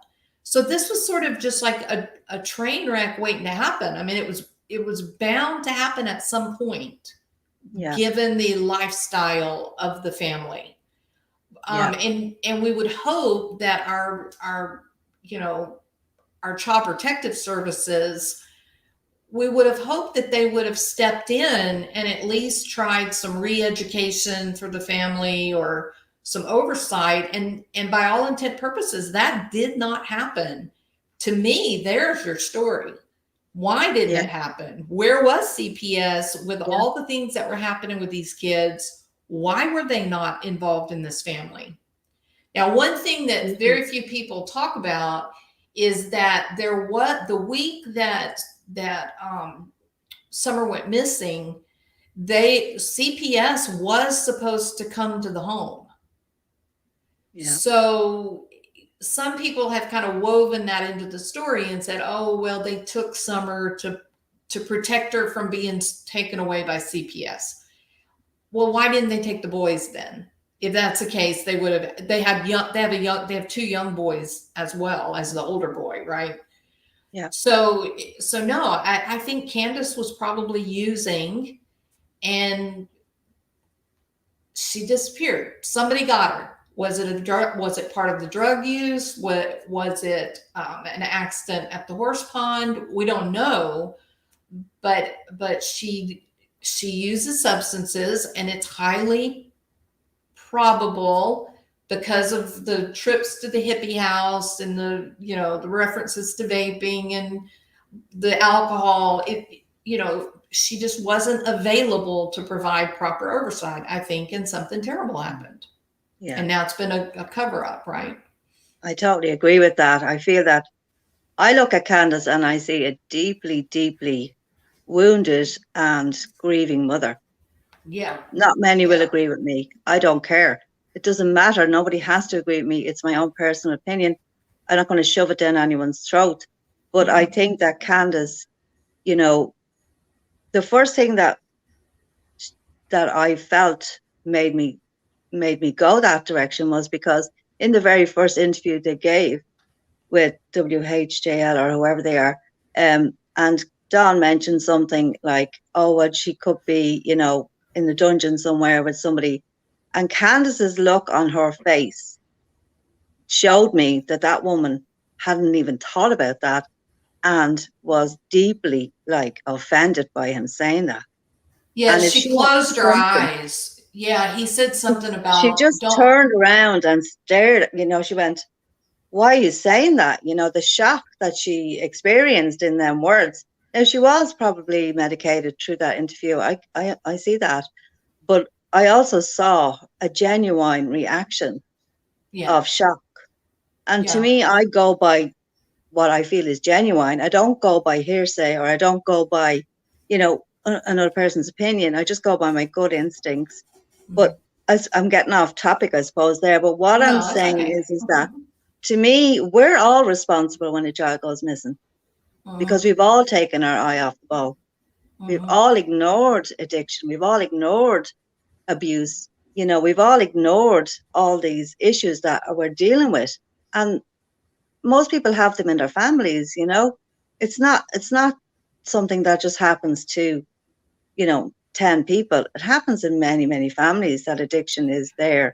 I would say I would be very comfortable saying that addiction and alcoholism is an epidemic right now. We have lost it. Society wise, we've lost control of this. In one generation, there will be very few people truly sober, thinking clearly, right? It's become such a accepted ritual that everybody drinks, everybody gets drunk. Oh, ha ha, mom's drunk tonight. That is not the way that I grew up. My parents did not have alcohol in our refrigerator. I never saw my parents intoxicated, never.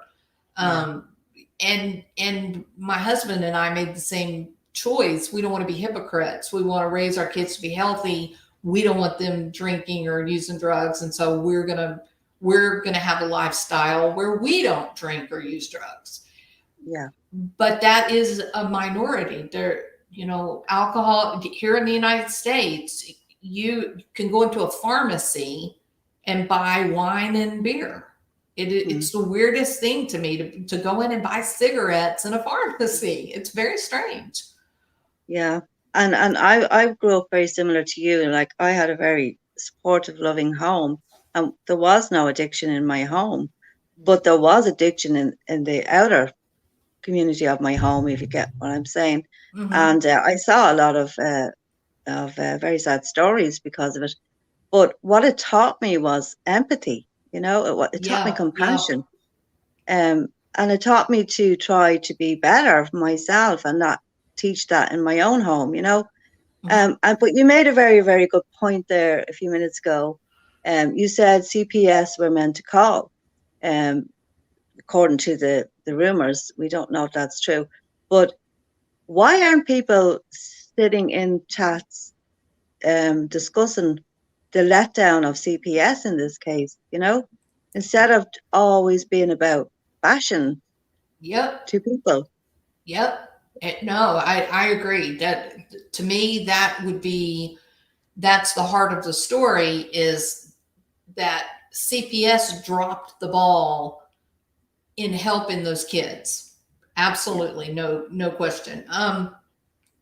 And I don't want In to terms bash of, CPS because it's an individual thing, but it is an endemic problem now that CPS have let down an awful lot of families. And they do absolutely. need to be held accountable, because until the site goes on to the real issues, like how CPS runs its business, like addiction, like trafficking, unless the spotlight goes on those, we will never stop having children being abducted and murdered and all. We're not going to, because That's we're not right.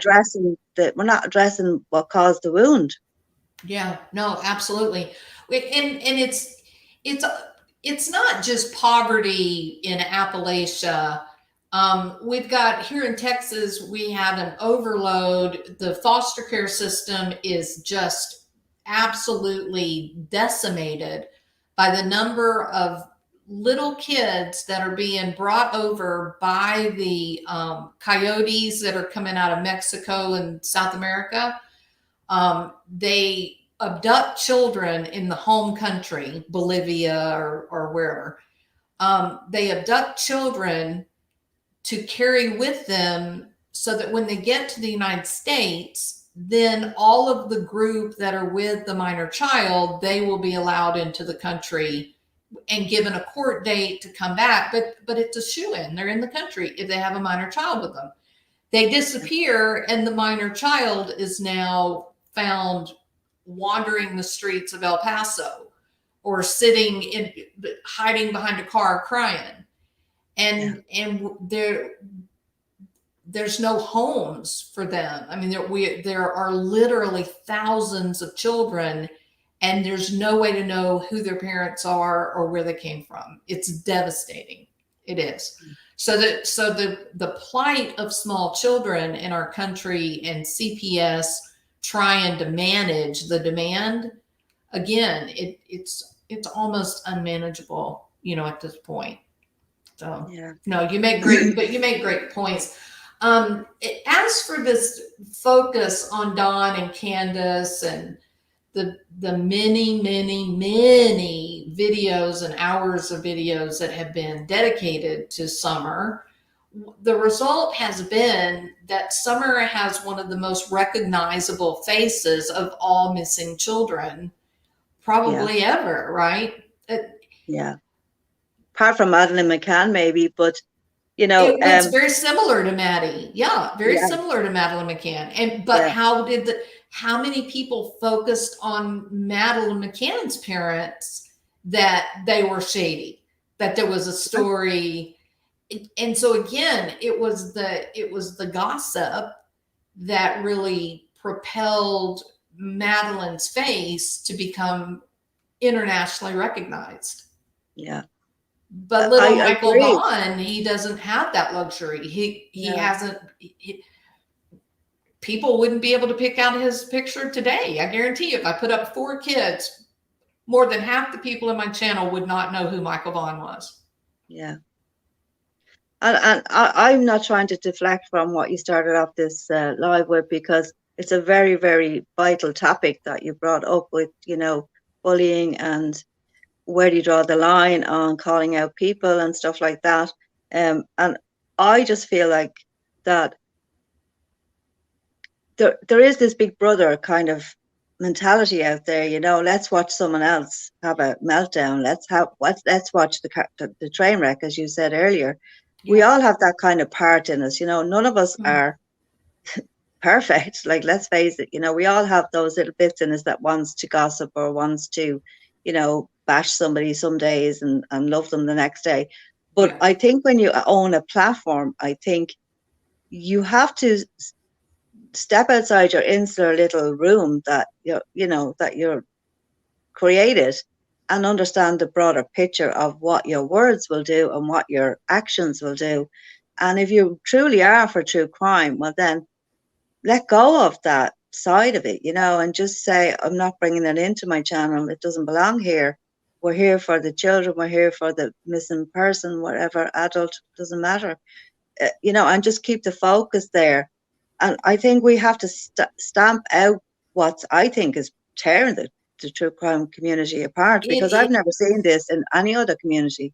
you're I had made several videos back probably a year or so ago that all of the one creator going after another creator and keeping all the drama stirred up and everything, that ultimately that's bad for every single true crime creator, because it turns people off. Rational, mentally healthy people do not want to sit and listen to adults scream and yell and slander one another. You may watch for a few minutes with incredulity and think, wow, this is kind of crazy, but you're not going to keep coming back night after night after night. You're going to bail and find something else. So, but here's where the problem is. The problem is that those people that enjoy drama, there's probably around 6,000 of those people. And they will go to all of the Krama channels. And if you're getting those types of views, 6,000 views, I'm talking about discrete views. Yeah. Each time you put a video up, you're making an income of about $2,500 a month. Okay. Don't make no mistake about it. The creators that are constantly stirring up drama, they're constantly having a problem with another creator. They're constantly saying, I'm such a victim.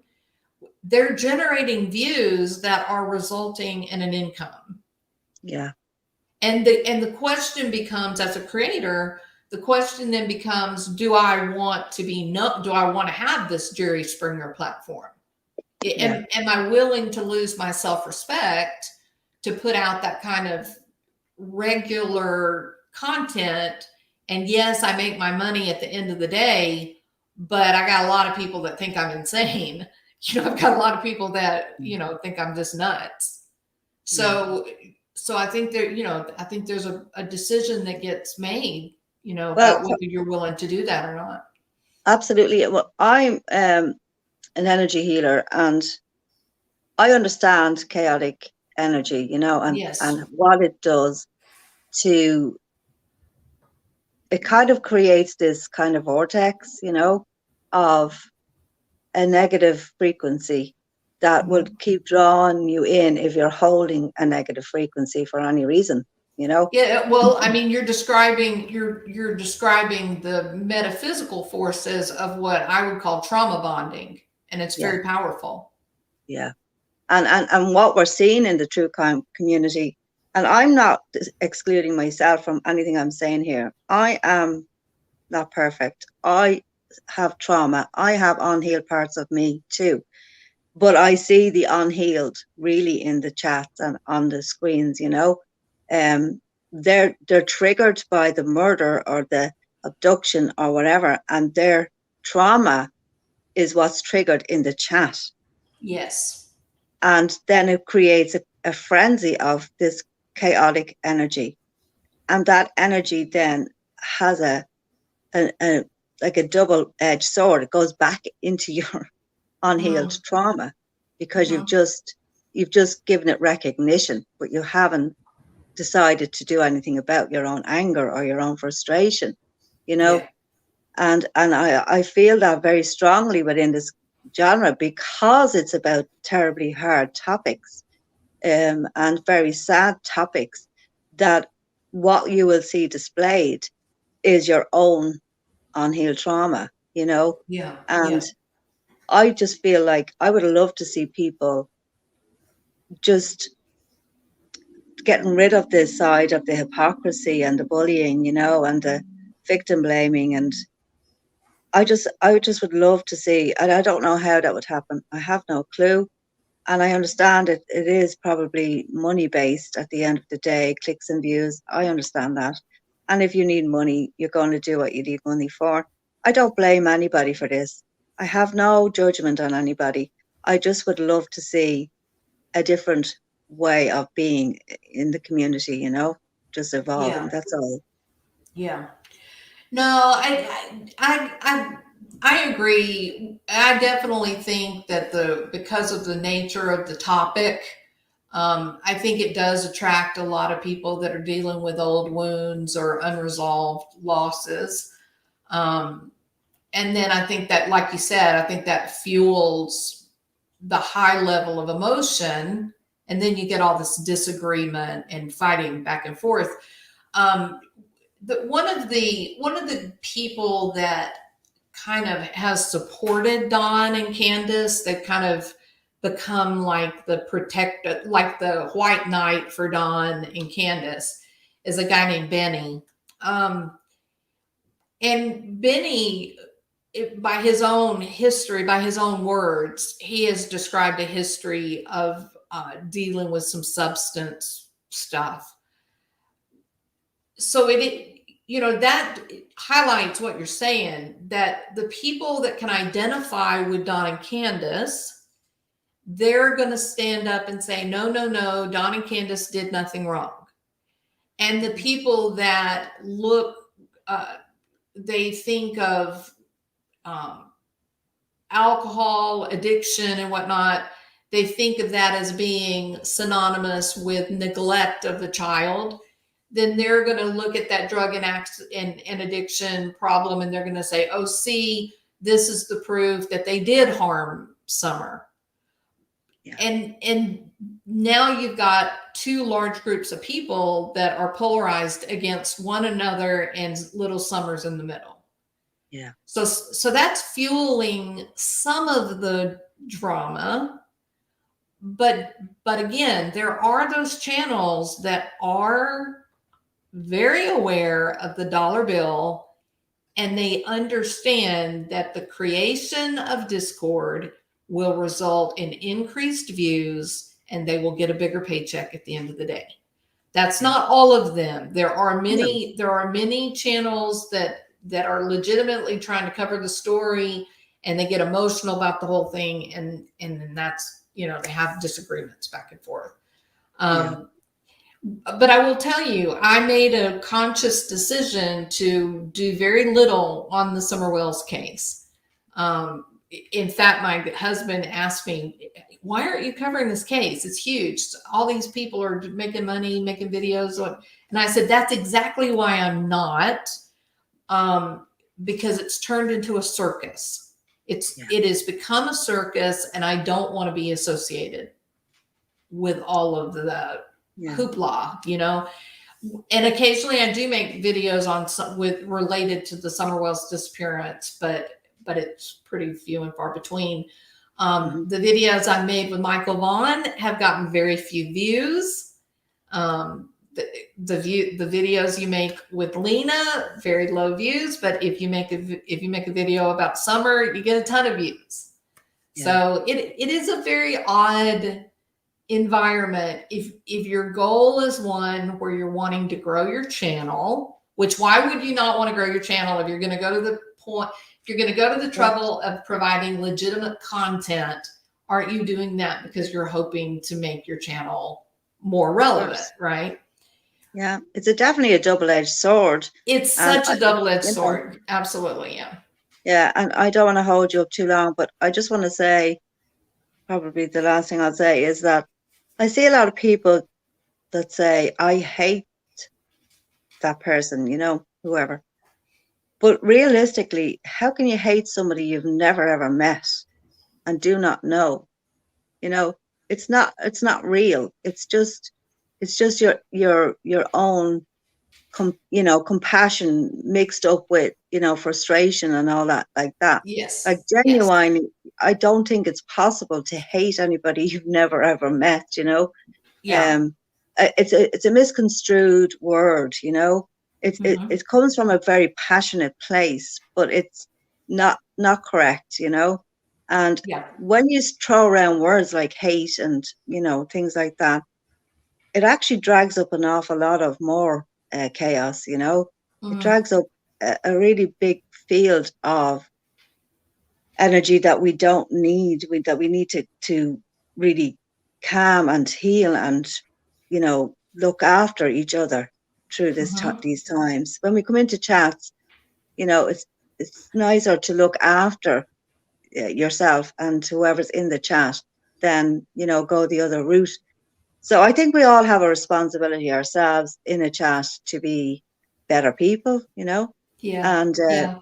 and hopefully the creators can try to be better people. It is on us. It's not on Candace and Dawn or Monkey's mum or Lena's mum and dad. It's on us because we're the ones that are there, you Yeah. know? Yeah. No, I agree. Um, I think we have to. I think we have to be. Of course, for me, I try to stay in my own lane. I try to just take care of my channel, and I don't really want to do a lot of commentary on how other creators are handling, their channel. Um, but I try to balance out the content. I try to make sure that whatever my content is going to be, that it would have some sort of value, whether it's value because maybe it's providing a different insight or a higher level of knowledge, or maybe it's just fun. Maybe it's just something that's silly or Hmm. entertaining. Yeah. Um, the conversation with the man from Afghanistan today, that Yeah. actually was really Amazing. difficult topic, because basically I was saying her dad has not been authentic. He is not saying the truth. I don't want to call him a liar, and I don't want to get dirty in the whole thing, but I do want to deal with the facts. And the facts are 48-inch tall female weighing 55 pounds. That is not a 3-year-old. It's not a 5-year-old. It's not even a 6-year-old. Yeah. If I'm true to my science, um, it's someone around the age of 8 or 9. That's Yeah. the truth. So it was a difficult topic to do and still be respectful. Yeah. Um, and And I think it you took. did an amazing job. Like, you really, really did. And Thank you. that's why I like your channel. I'm only new to your channel, but I really have learned so much in this short time I'm on your page. But I think you held your own point of view, and you never got angry, and you never got, disrespectful or anything like that. You just kept repeating your own point of view, and you did an amazing job. And that man, is trying to be an advocate for those people. So he's doing Yes. his job. But everyone on their show that this morning, or whatever time it was for you, just held your own opinions, and it went perfectly, and everyone spoke, and everyone got a chance to speak. And it just was educational instead of being a screaming match. And that there's so much to learn. I learned so much from that conversation. Great. And I was Great. really grateful walking away from it, because I had a better insight into the workings of how other cultures actually do operate. And I agree with you about the age thing, because to me, if they didn't find a 3-year-old on the camera, was because she's not 3. Yes. Yes. Yeah, and that was my concern. I wasn't interested in calling her family a liar. I was interested in finding the child. And Yeah, if you're asking people to look through their home security videos, then they need to know an accurate description of what this child absolutely. is going to be. People are not going to naturally think, oh yeah, 48-inch tall, 55 pounds, a 5-year-old. You're not thinking about what 55 pounds looks like, but you do know what a 5-year-old looks like, Yeah. right? I have 7 grandchildren, and I can tell you that the difference between my 3-year-old grandchildren and my 8-year-old grandchildren is enormous, enormous. Yes.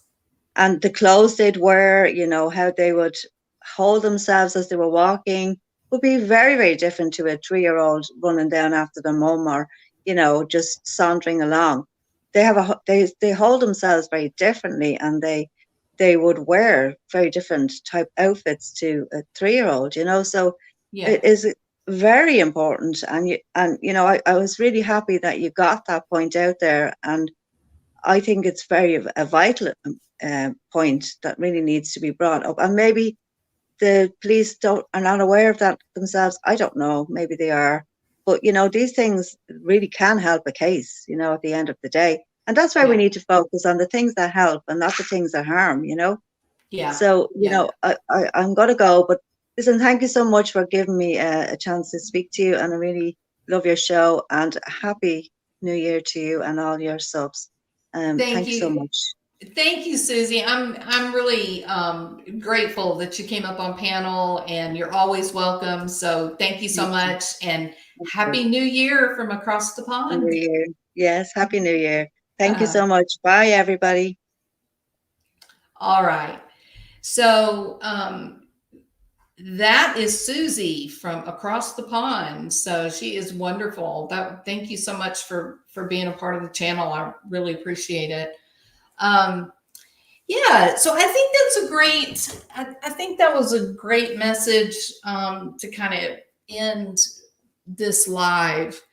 Um, in the beginning, if you came in later, you may want to go back to the beginning and hear what I had to say. I was triggered, and that is why I actually got up out of bed to make a live.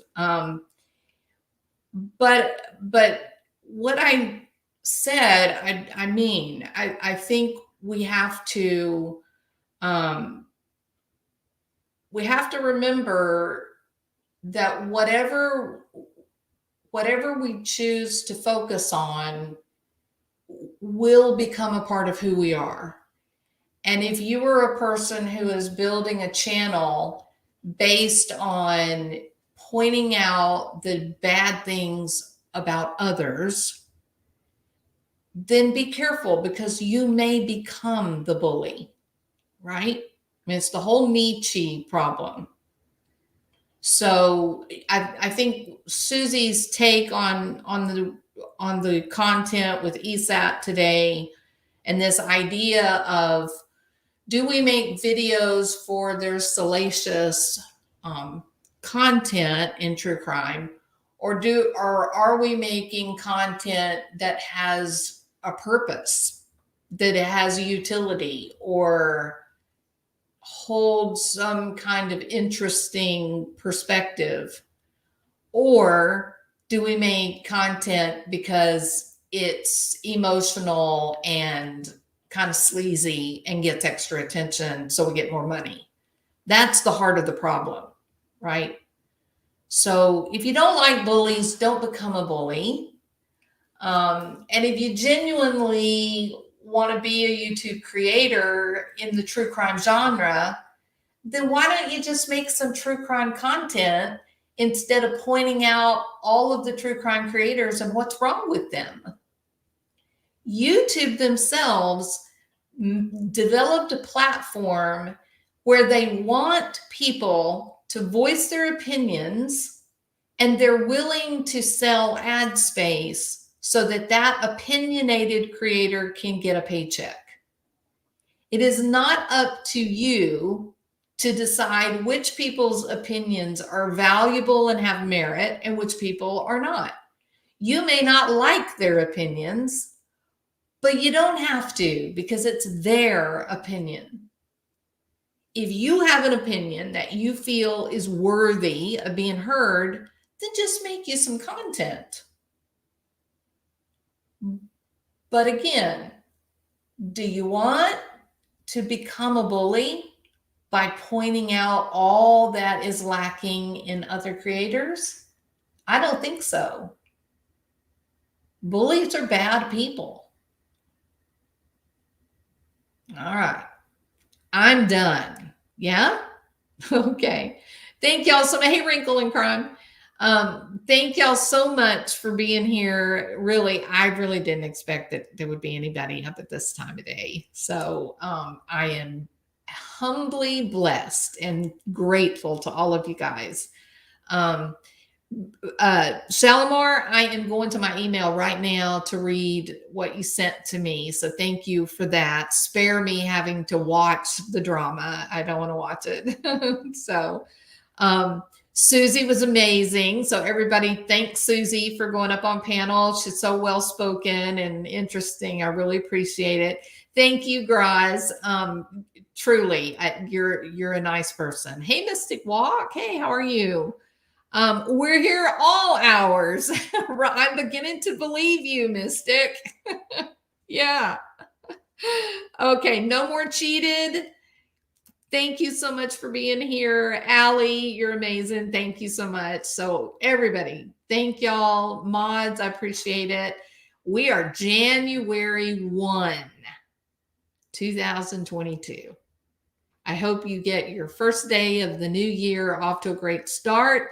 I, for one, am glad to see 2021 behind us. It was an awful year.